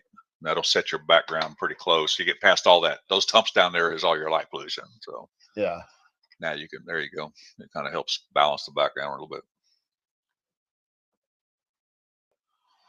there you go. But that's typically what I see people do, Dan, is they'll reset the small one, and then I'm sorry, I lost you for a second. They'll what? They'll do a reset on the display histogram over there on the right, and hit the lightning bolt on the bottom one to do auto stretch. It's typically what I see people do. Kind of like that. So they're not fighting each other. Yeah, because there's definitely you can't really do both. You saw what just happened, right? You know, so you can't really do typically both. they do a reset on the display histogram over on the right and work the bottom histogram, you know. So and then there's other things you could do down here in order to enhance this live stack by putting in over here your pre-processing. You could add your master dark, you could add your master flat, and then it would get rid of all that, and you could get kind of like a better idea of what your data is really going to look like. Now, also, if you hit your histogram bar where it says histogram alignment stacking, go to the right and hit check mark the zoom button. Be over to the right side. Yep. That'll bring up that histogram. There you go. So now you can see it a little better. There you go. Oh, good God. There you go.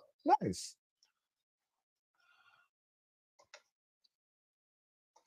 And you want to work your black level to almost going over the peak, but not all the way. And then, of course, adjust it according to right about, not too far, just right up to the peak. It's a little, yeah, it's a little touchy right about there. That's a good spot. See how good your background looks.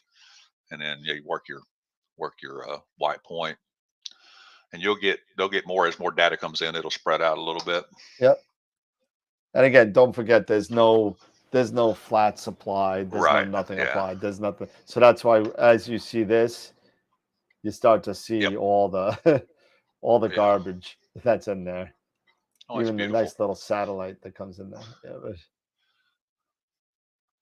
because again, there's no pixel rejection in there. Let's see. Do you have anything going on in the chat here? What do we got going on? They're just chatting amongst themselves. Yeah, they're just chilling. I'm so happy I'm off this weekend. I've been on vacation all week. Oh, good for you. Well, last week I took vacation this week because Astros and all the other guys saying it was going to be clear most of the days. So I scheduled vacations so I could use the quirk and play with the telescope. And about the weekend, it all changed. It's been cloudy and rainy every day. Nice. I'm just curious to see. Okay, so I know I have. Let's see. See completed images. Well, there's an M101 that I took a long time ago. Yeah, without it, yeah. And if you it's not exactly. You could definitely see where the way it is. So this left swirl is over here. It's not bad. It's almost exactly close, the same. yeah. Pretty But close, yeah. you see that? It's not there. It's not there. No. It's nowhere over here. But you can see the star where it's supposed to be. Yep, you can. I'm hoping I can get on tomorrow night and get a couple images of it before it starts dimming down. And this is I think this is the 3 right here. And then I guess that's the star right there. Yeah. Right there. That's cool, man. That thing just blew up. I know. That's hilarious. Oh my God. I just hope nobody was like living near there, Right. All of a sudden, whoo, it's getting hot in here. Yeah, they don't live there anymore. Nope. Bye-bye. But yeah, I mean, that's an amazing thing where you can kind of see, this is like one of my first LRGB projects ever with an 80 millimeter scope. And I there's no HA, and I really screwed up the drizzling on it. I screwed up a lot of things on here. But it was good for what it was, and now I'm going to make a better one. So, and the cool part about the supernova was it happened 21 million years ago. I know, right? So all those people that died, new planets have been grown since That's then. right. So it's mind-boggling sometimes. It really is. It really is. And we're just seeing the light from that explosion now. We're just now that galaxy may not even be there now. That is true. We don't even know. It's funny. I got, it's like one of the things, one of my friends, when you're younger and you're like doing all sort of new planets have been grown. Yeah, make fun of me. You're gonna make fun of me about this too. So when you're younger and you're experimenting with alcohol and all that kind of stuff, because most of us have done that. And I sat there, we got really hammered one night, and we're just sitting there, and it's like one of these things about those time things. You sit there like that 21 million years ago, or 20, that we're just seeing that light. And I used to have posters of all musicians all on my walls, and we're 16, 17 years old. We were just drinking way too much. And there's pictures of Jim Morrison, John Bonham, Janis Joplin, all these people that were up there, Jimi Hendrix. And so my friend Chris, he goes, oh man, I just had a sick idea. I was like, what? He's like, you see that picture? I was like, yeah. I said, who is that? I said, that's Jimi Hendrix. He's like, yeah, you're right. Who's the one next to him? Yeah, it's Janis Joplin. Yeah, Jim Morrison. Yeah, there's one of Elvis too. He's like, you know what? Guess what? They're still alive. I said, what?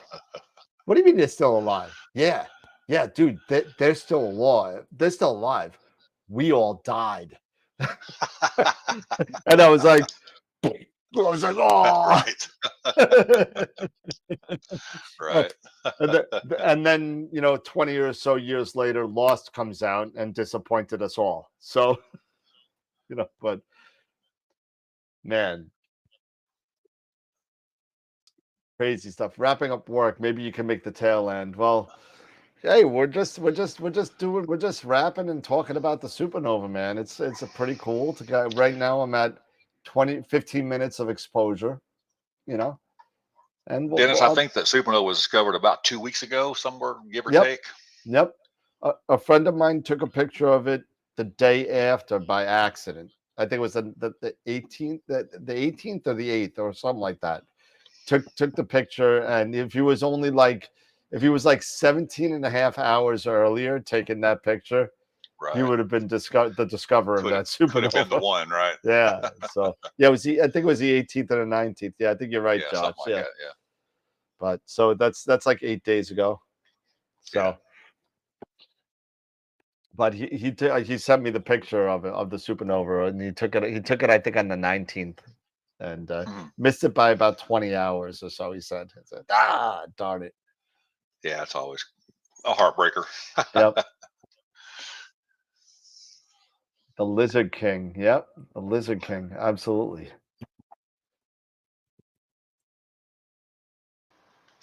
Jim Morrison. Yep.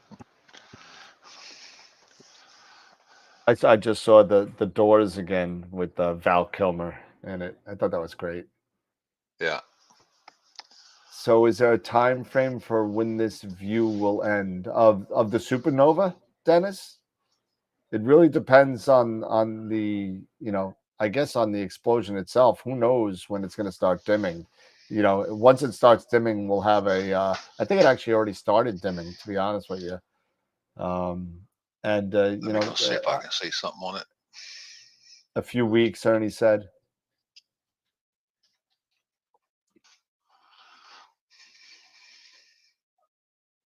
Yeah, it has started dimming. Yeah, it did. That's what I thought.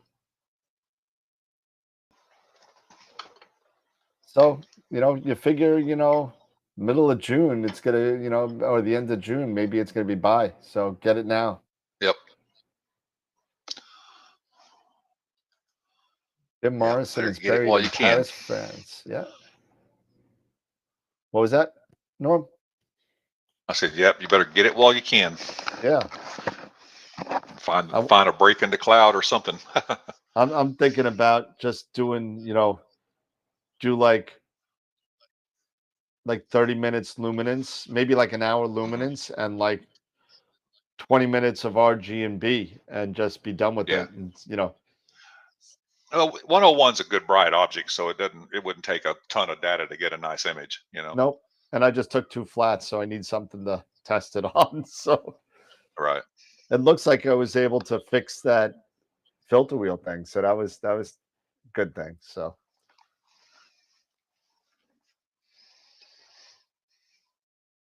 yeah, it's kind of like one of those things. It's like flame and fizzle kind of thing. But you got to remember, it's also, like Norm said, whatever, 21 million miles, light years away.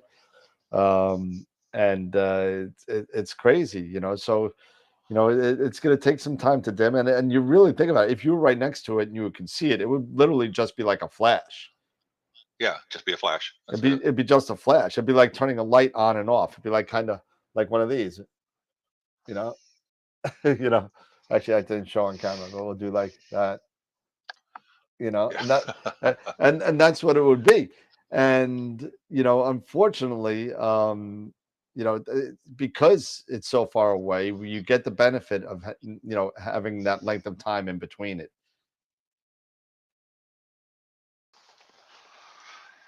Yeah, once that expansion of light becomes a segment and comes through, then it's gone. So Yep.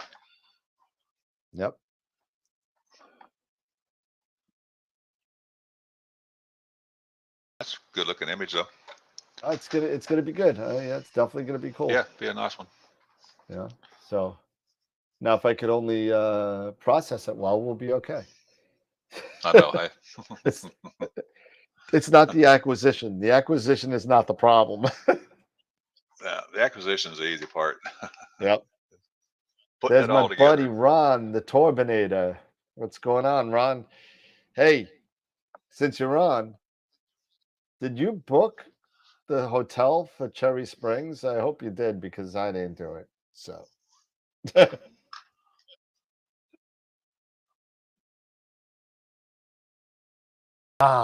nice. Awesome. Thank you. 2 rooms. Awesome. Nice. That's right. I remember you did. This is 870 millimeter focal length, and believe it or not, this Turbinator is where I got this lovely AP scope from. So this is his old scope, and I'm using it right now, and it looks pretty darn good. So Yep, it does. I wonder what this is on the right, though. What is this? Another little set you about there about 4 o'clock. These vertical lines right here. Oh, vertical line. That's just some banding. It's going away as you get data. Noise. It doesn't look like noise to me. I don't know. Let's see. Can I get in there a little bit? Yeah, that's all stacking artifacts from PixInsight. Yeah, stacking artifacts. Yeah, it's just it'll No, stack out. Yeah, I'm not worried about that. Yeah. Yeah, it looks like I don't know. Is that a bad column? Maybe. I think it's probably just stacking artifacts. There's no bad columns in CMOS, really. Yeah, no, it's That's just more of a stacking CCD artifacts. things. It's all over the place, so it's not a column or anything. Yeah, I'm not worried about it. Is it me, or is this live gotten into? Is this live got interrupted? It's getting loading. Like I have no idea what are you saying, Tarek? What are you saying?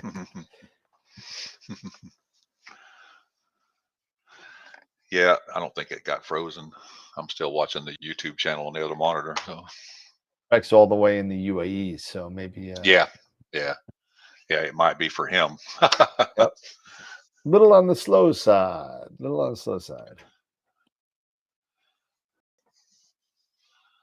Ernie, you're more than free to come on if you want. You can come on. We're going to be on for about another 15 minutes or so if you want. Oh, what was that? My phone. Yep. Nice. My wife texting me from work. And I'll give you a number, Ernie. Give me a second. I will say, watching it though, the lag from what we're doing to getting to YouTube is long. Yeah, it's a couple of seconds. Yeah.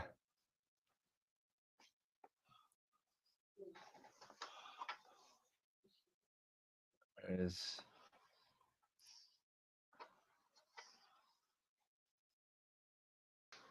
$509.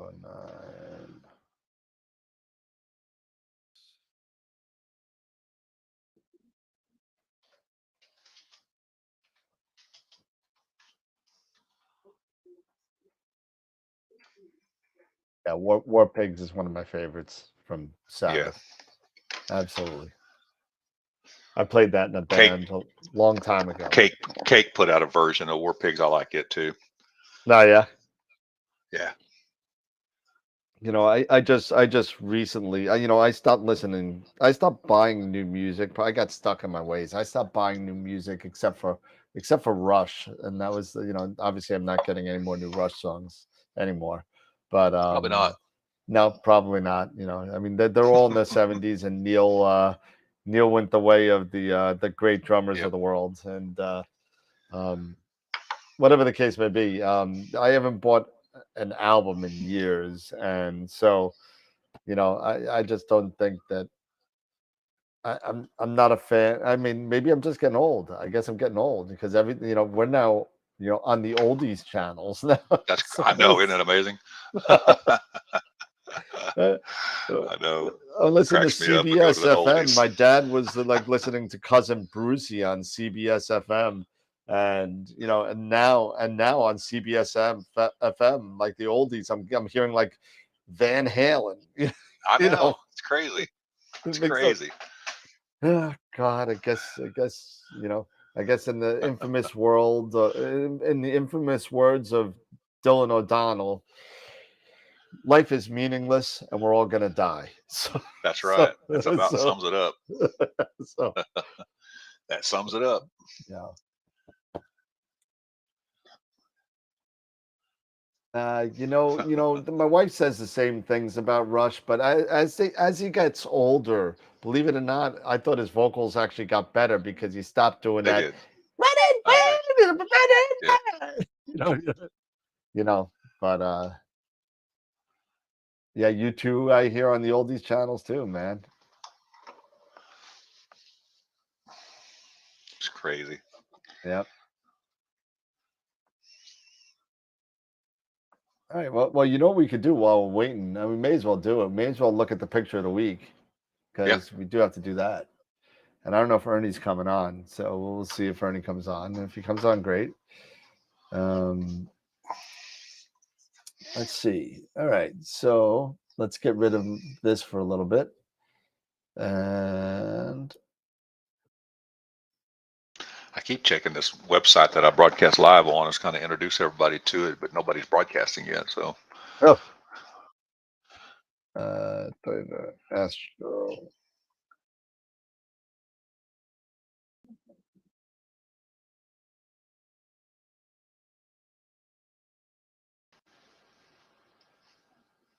did you send Ernie a invite code? Yep.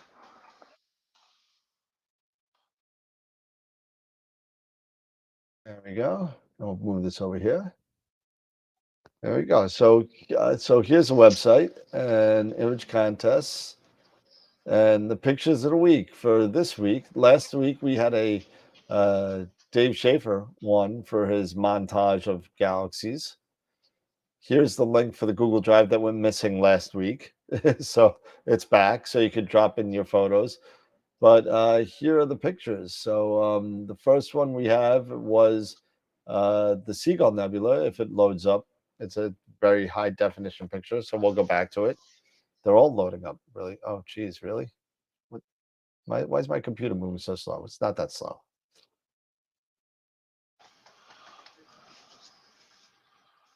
All right, so we got the Seagull Nebula, and I don't know who that's done by. It might be Jason. Usually, oh, that's Josh. That's Joshua. Josh, yeah. And then we got Carlos Aragon with the Horsehead and the Flame. And then I believe this is also Carlos with the Red Cat 51. You got the Eagle and the Swan. And then we got a Pelican with Chris McAndrews. And then we got M101 pre-supernova. Pre-supernova. And that's from Frank Rossetti. And then the Ring Nebula from my buddy Jim, who's from Long Island. And Mark Ellis threw in his dolphin head. Yeah, that's a toughie. Yep. And then Ro Ophiuchus, and I'm not sure who this is by. It might be in their other description. But we only had 31 answers. It's better than the last 2 weeks. But we only had 31. I gotta get Dylan online. Dylan, who's blasting all over Twitter on that. But really good photos from everybody. Really good, really nice. Let's take a look and see who the winner is. And week ending May 26th, right? Yeah, that's tonight. Yep, that's tonight. And the winner is Josh Kovac. Wow, nice. Josh, you pulled one out, man. Josh, you pulled it out. What's a nice seagull? That is a nice seagull. It's nice color, Yeah, nice color. it is a nice image. It's really nice. Very worthy.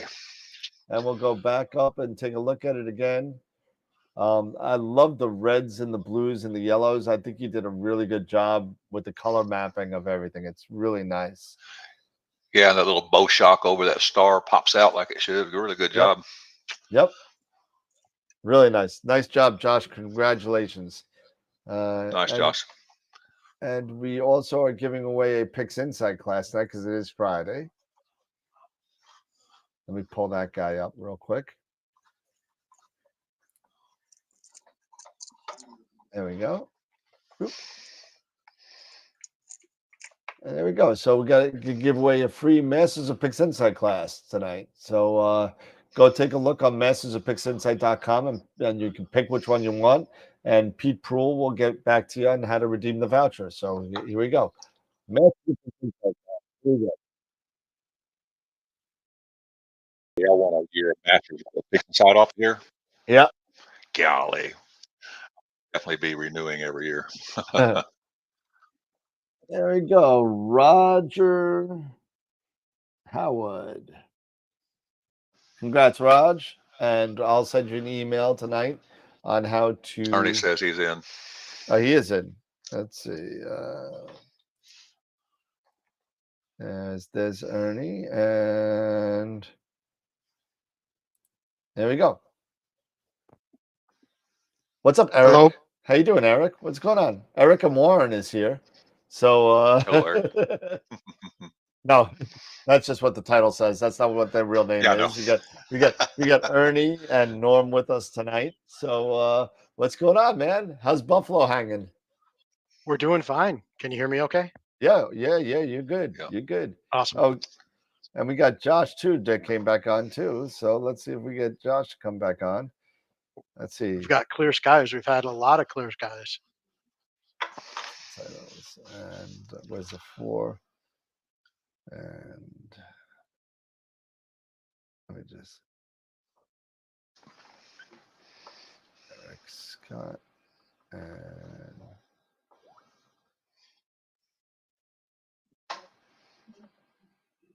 who's the other one? Everyone's names is, let's see, missing guests. Oops. And yes, there we go. And now there were 4. There we go. And don't worry about the names. Sorry, everybody. Hi, Peter. Hi, Jesse. And, Hi. got no vocals on Josh, I don't think.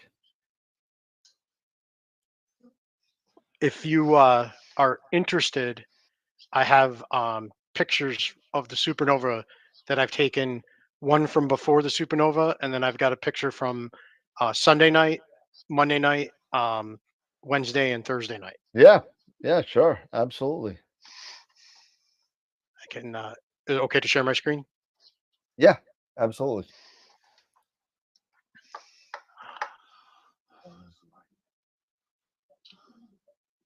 Josh is Jesse. Okay. Yes. So hopefully, Jesse. I think we got you.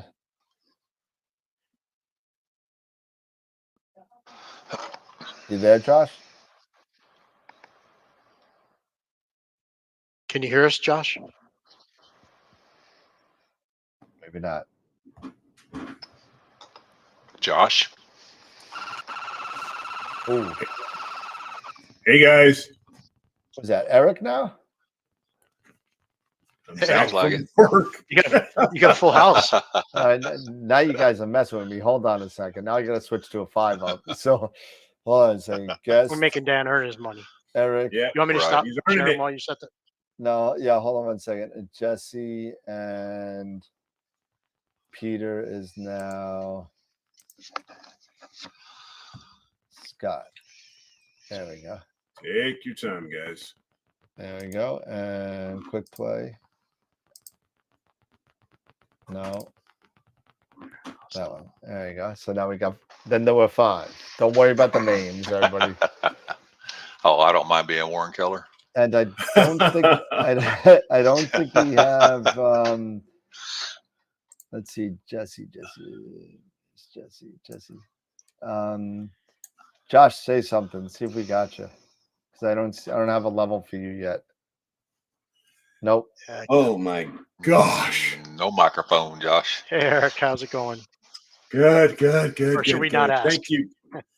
Oh man, thank you guys for for coming on and helping Dan out here. All of a sudden we had a full house. So Yeah, Oh, it's been fun. Well, Dan Yeah, I've messaged me been and listening. You know, I was listening in while I was at work. You know, when I could, and yeah, it was pretty cool. And I'm actually, Dan, I'll admit, fine, I'm gonna go after M101 myself. I gotta get the Supernova. You gotta get it. You gotta get it. Come on. Got to. It'll never happen again. But I don't know if you saw in the chat, you know, Nina. I don't think it's Nina. PhD 2 just doesn't like me. No, it's not that. It's just that you've had it so. You know what? Kind of like you've been hogtied by the ASI Air because you didn't have to change anything with anything, and you didn't have to get anything. You know, and does it? We talk about this all the time, man. We you know, it works, and it works with their cameras, and they know the settings, and they know everything, and they know the math. So they can plug in all those things in there, and all you got to do is mess with the aggression a little bit. You can't mess with anything else. Right. But when you get into different mounts and different cameras and different scopes and different stuff, you got to have the ability to kind of, you know, change the parameters at how PhD makes its corrections. So it's really important to have that capability to do that, because when you're dealing from anything from an AVX to a 10 micron mount, you're gonna need to be able to do that. And unfortunately, you know, even though the ASI Air could probably do that, but they won't be able to do that with other cameras. Like if you're using a QHY53 as a guide camera, you can't use that on the ASI Air. Or if you're using a Lodestar, you can't do that. So, but you are exactly right, my friend. And it's just a learning curve. Once you get the settings down, you'll be fine. I'll be fine. Yeah, I know. Quit your Nina bitching. And I still don't think we have Josh's vocals. We don't. Can you hear me yet? Oh, there we go. We got you. There he is. All right, nice. All right, cool. All right, so let's take 101 does have some hydrogen in it. Oh, it's got a lot of hydrogen in it. Sure. Yeah, absolutely. It's got a ton of it in there. Clip of hydrogen over here. Yeah, I'm gonna grab that as well. Yeah, we'll give Ernie a little bit of full screen action here. And no, Scott Cole is not you. Let me get some food, some cheese on my shirt or mustard or whatever. Right. Just get so this image was from April 26th in my backyard with my home setup. It's about 4 hours. So this is prior to the supernova. And then the first clear night we had after the supernova happened on the 19th was the 21st, and the conditions were horrendous. This is less than an hour through thick, dense smoke. You had the fire at that time, right? Well, the fire's in Alberta, but the smoke from the fires was very thick early in the week. So just happy to get anything. And you can see right here, here's the supernova. There's actually still brightening at that point. And I want to do I've got all the images. I want to learn how to do the photometry on it to try to figure out, since I've got like three days worth of images, 3-4 days worth of images on it. I want to see if I can see a difference in magnitude. So that's, and this is the 21st. So that's also from my home setup. And then we went to our observatory, our club's observatory with the MP101. Again, we got 24 minutes of clear, of usable skies, even though it was clear because of the smoke. This is the image that I pulled off of that with my camera on the club's MP101. And how long was this for? This is about 24 minutes of exposure. That's amazing. Wow. Amazing image. For 24 Which minutes. scope is that? Which what? That's the 101? Yeah, that's M101, and this is the supernova. No, I mean, I thought you said that was the MP101. What MP101, yeah. MP101 IS. So f5.4 full native focal length. Jeez. All right. With the 2600. That's nice. Wow. Yeah. And then the last 2 nights tonight, great. I'm gonna go out later tonight and get some more on the Iris Nebula. I got some after imaging M101 because I lose M101 about 1:30.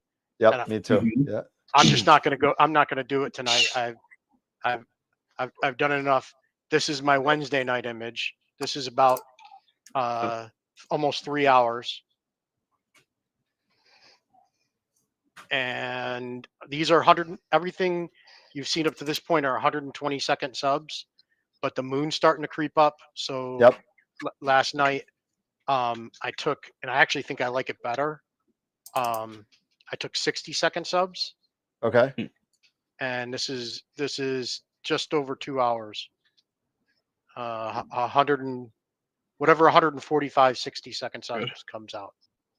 Yeah. All right. Yeah. So it's over 120 would be, so it'd be 225. So yeah, this is, and so the only image, the one that I said was with the MP101, is the only one that's not from my home setup. All the rest of the images are my home setup. Wow. So, and I want to. Wednesday night I went to M27. And then last night I went to the Iris Nebula and got a few hours. I'm gonna go there again. I want to wait for the moon to get down, and then I'm gonna go after some more for the Iris. But what I want to do is I want to take the 4 hours I have on M101 and before the supernova and everything I've accumulated since. That's good, and put them together and see what I get. Nice. Love the star color on this image. Yeah. Thanks. Really nice. Really nice. I'm shooting M101 until Iris pops up, and then that's what I shoot for the rest of the night. Yep. Iris is actually rising for me, but I don't have a filter. I'm not going. I've been shooting with a naked sensor and with an almost first quarter moon. I'm just gonna wait till one. I'm just gonna wait till like 1 o'clock in the morning, and it sets at 2. But I figure by 1 it should be low enough. I should be good enough. Good to go. I got my moon and sky glow, and it's in different part of the sky, so I'm hoping. So I'll that stop helps. my share. Did I stop my share? Not yet. There you go. There you go. So I've Nice been having image, a lot of fun, and it's clear again tonight. So I'm hoping to get some more photons, and yeah, I'm very exhausted. Yeah. After this week. It's been rough with the smoke. The clouds have been like there've been no clouds at all, but it's just all that smoke is just.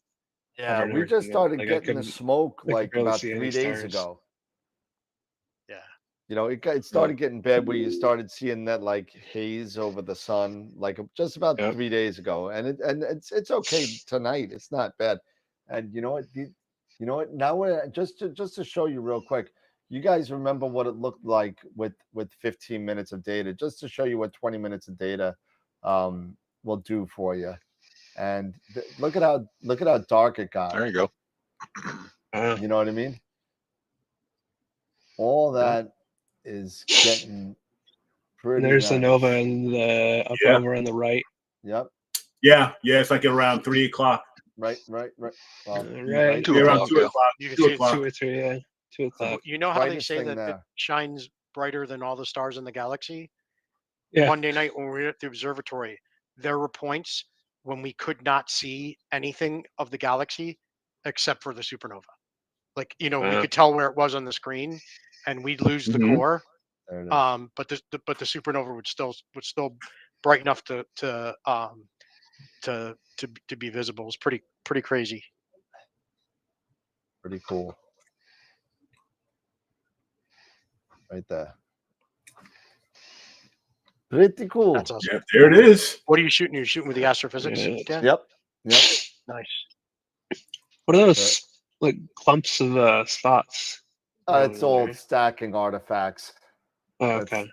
That's because there's no calibration frames on that at all. Gotcha. So that'll all go away.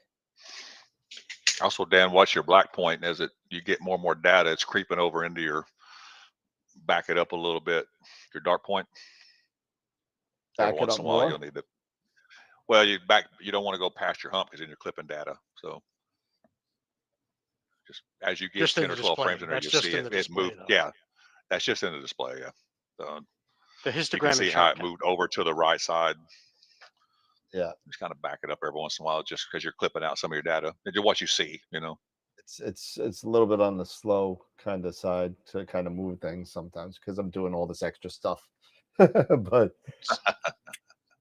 So does anybody know how to measure the brightness of the supernova or stars? I mean, I have I don't know how to PixInsight do and any of the Sterile. science. Yeah, I'd love to though. I just like taking pretty pictures. I think I'm gonna join the A8 because I have so many days. I think I'm gonna join the AAVSO and see if I can Yep. find some tutorials. Okay. Because I'd like to be able to say, okay, you know, on the 21st it was whatever, you know, mag 10.8 or whatever, and now it's like Right. mag 11.4. That I think that I don't know. It's got my interest. It'd be cool to know how to do that. Yeah. Yeah. Couldn't you? Wouldn't astrometry tell you? Astrometry.net tell you the magnitude of it? Well, I think no, that just gives I want you to. solutions. I want to measure it in my images, so you can use PixInsight or Serial to get a flux value, Right. and Right. you can Yeah. compare it to known stars.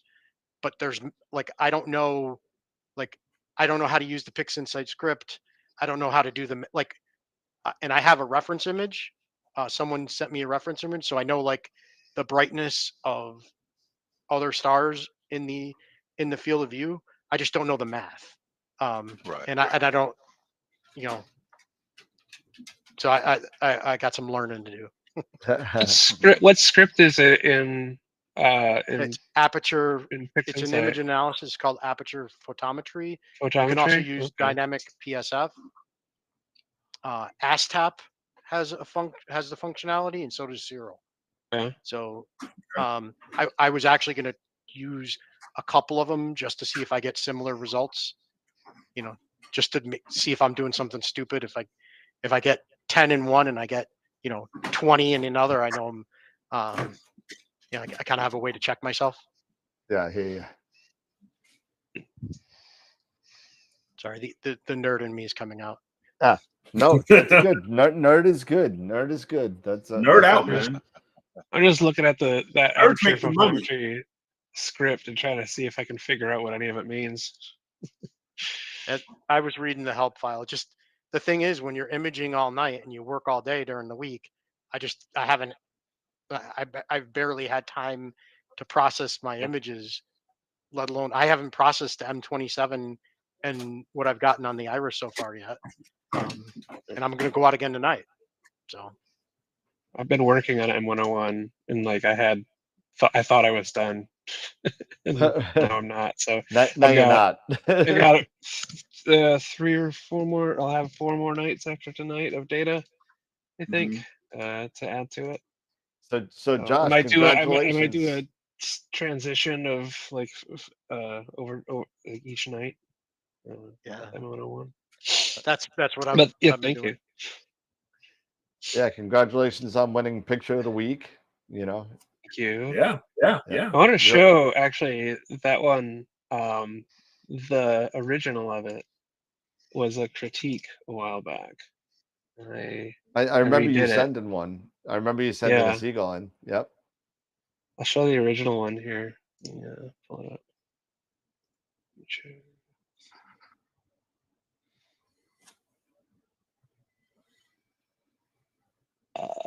Where the heck is it?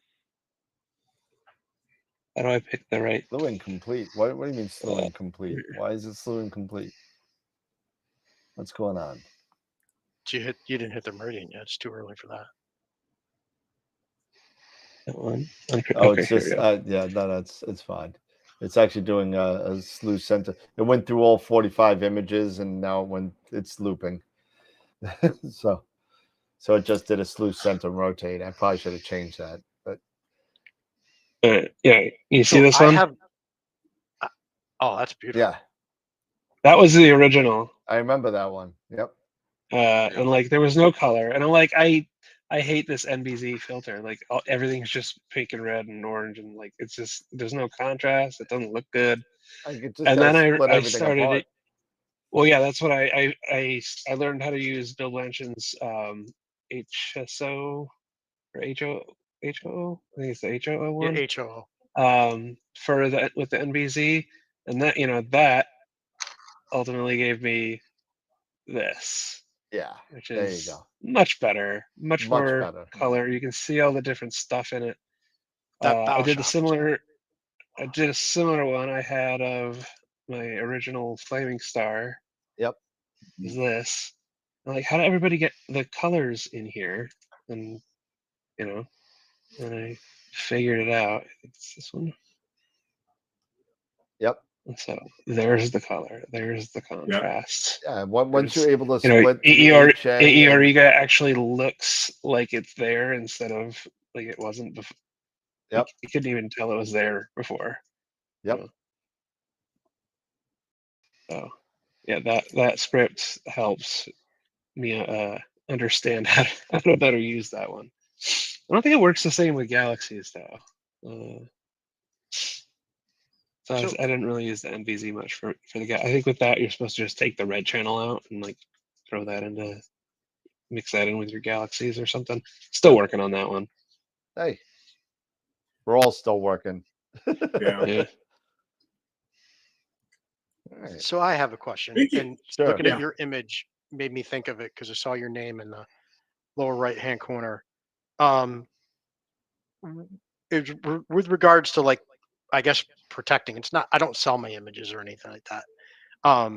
But like your image is still protected, right? If you don't have your name, like your name on it, or do you have to have a watermark on the image to, I guess, protect it or claim it, or I don't know what the right word is. I think I don't know. No, I think that if it's in, because your bits data should have some descriptors in there that will protect it.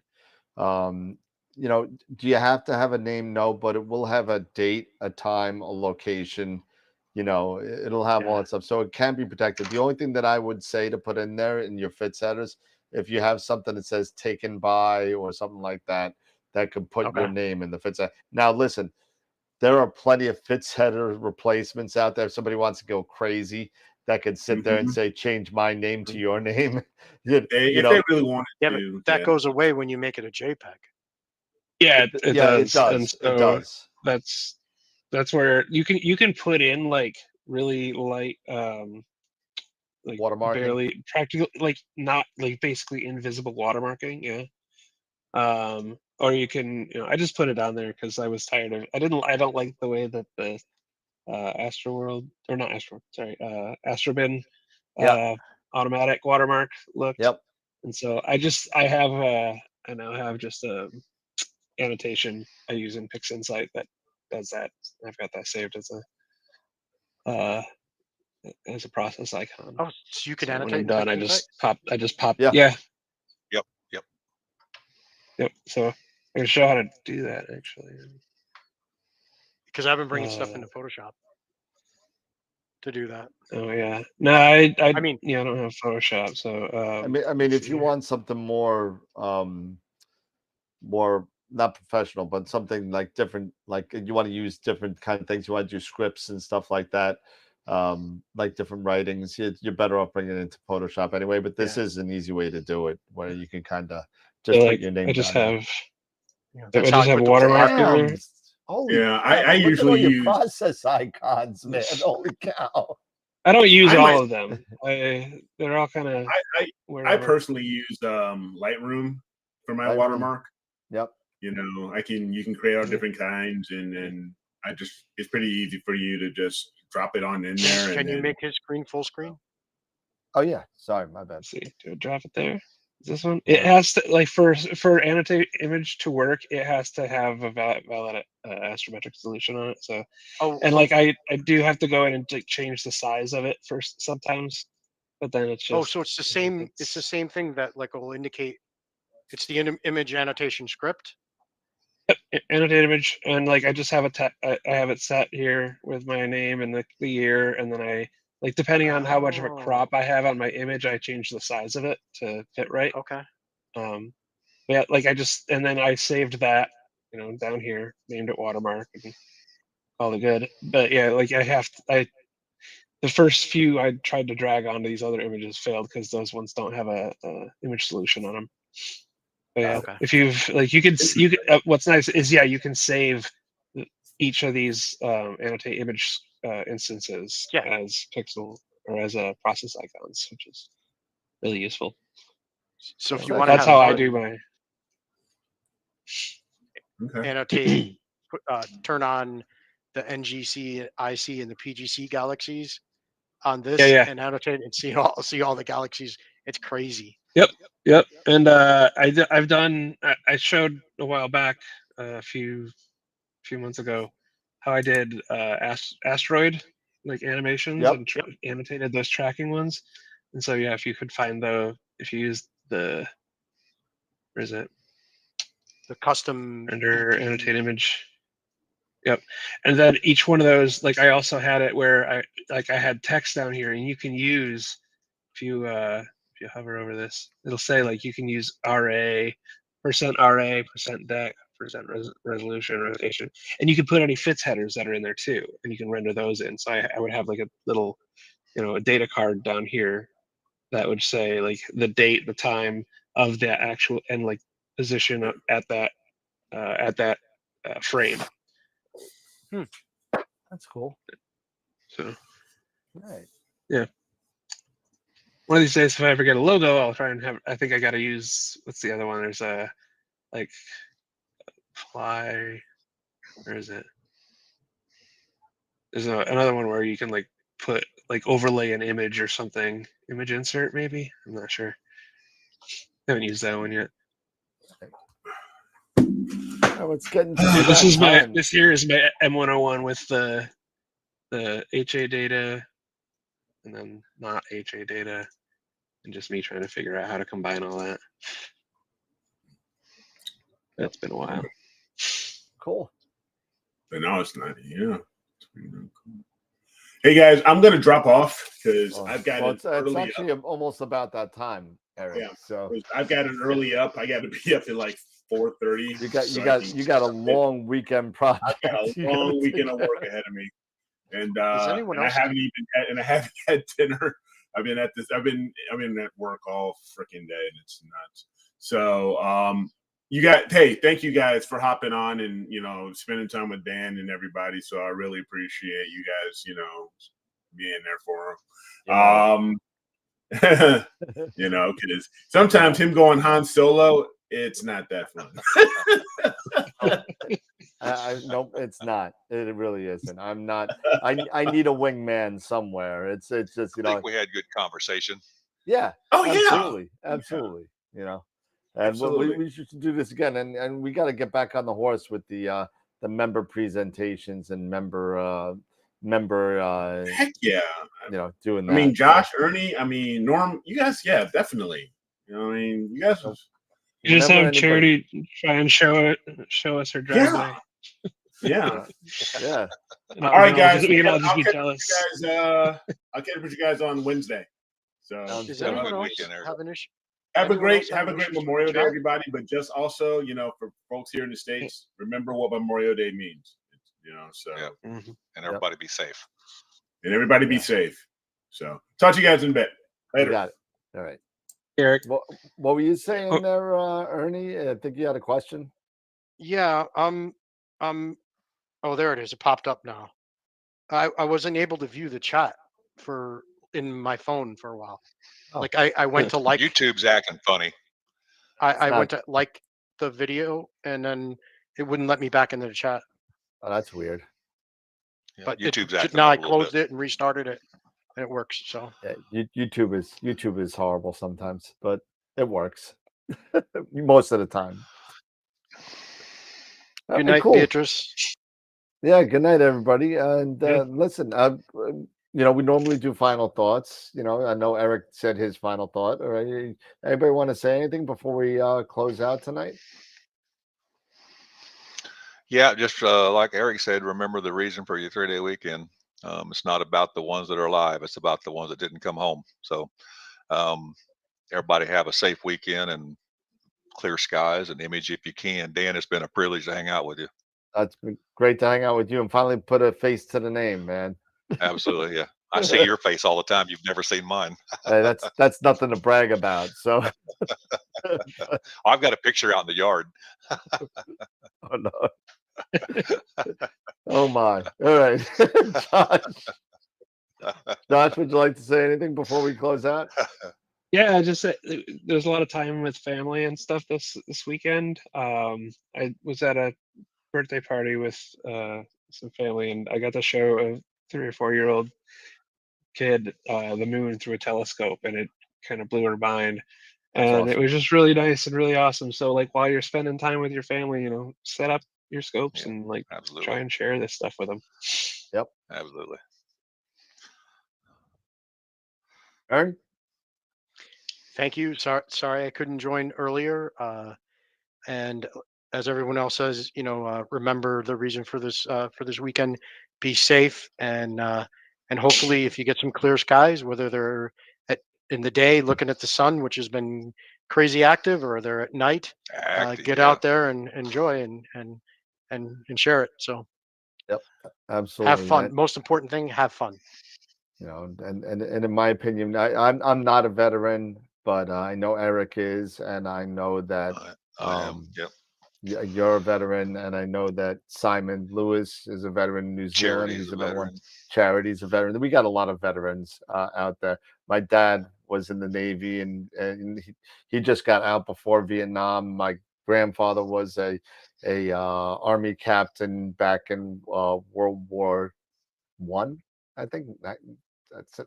Maybe World War One. Yeah, so sounds about right. 1919. So yeah, so I got some of his letters from Germany with the German stamp on it. It's pretty cool. But whatever the case may be, this is about the ones that didn't make it back, and just remember that, and I make it a point, the vet, to me, and it may sound weird, but Memorial Day, Veterans Day, certain days of the year, even though it's a federal holiday, sometimes I think that we lose track of what things like, just like Memorial Day is for the ones that passed, Veterans Day is for the ones who came back. And, being Veterans Day in September? November. November. In November, I always work Veterans Day because I think that Veterans Day is for the veterans. I don't get the day off. I don't get the day off. I don't get the day off, and I don't deserve the day off. That's for veterans. If when Labor Day, I take off because I work.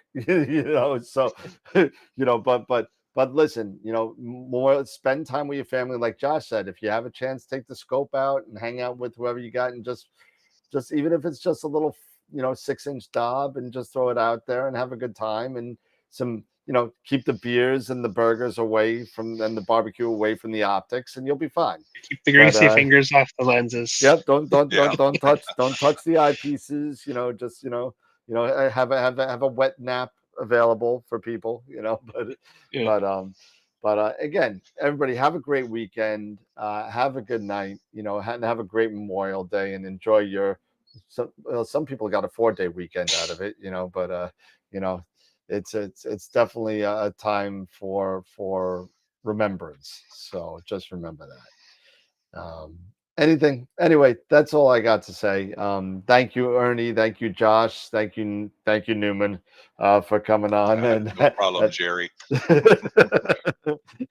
And it's great hanging out with you guys as usual. And thank you so much for coming on and picking up some of the slack when everybody else was having fun with working or putting up telescopes. So and you guys are all guys and girls out in the audience. You're more than welcome to come on as well. Just let me know when you want to come on. I have plenty of numbers, and we could do more stuff like this. So thank you again to you three. Appreciate you. Enjoy your weekend, and remember the way I always end it: keep imaging, keep educating, and clear skies. And we'll see you on Wednesday night. Have a good night, Good night, everybody. Have a good weekend.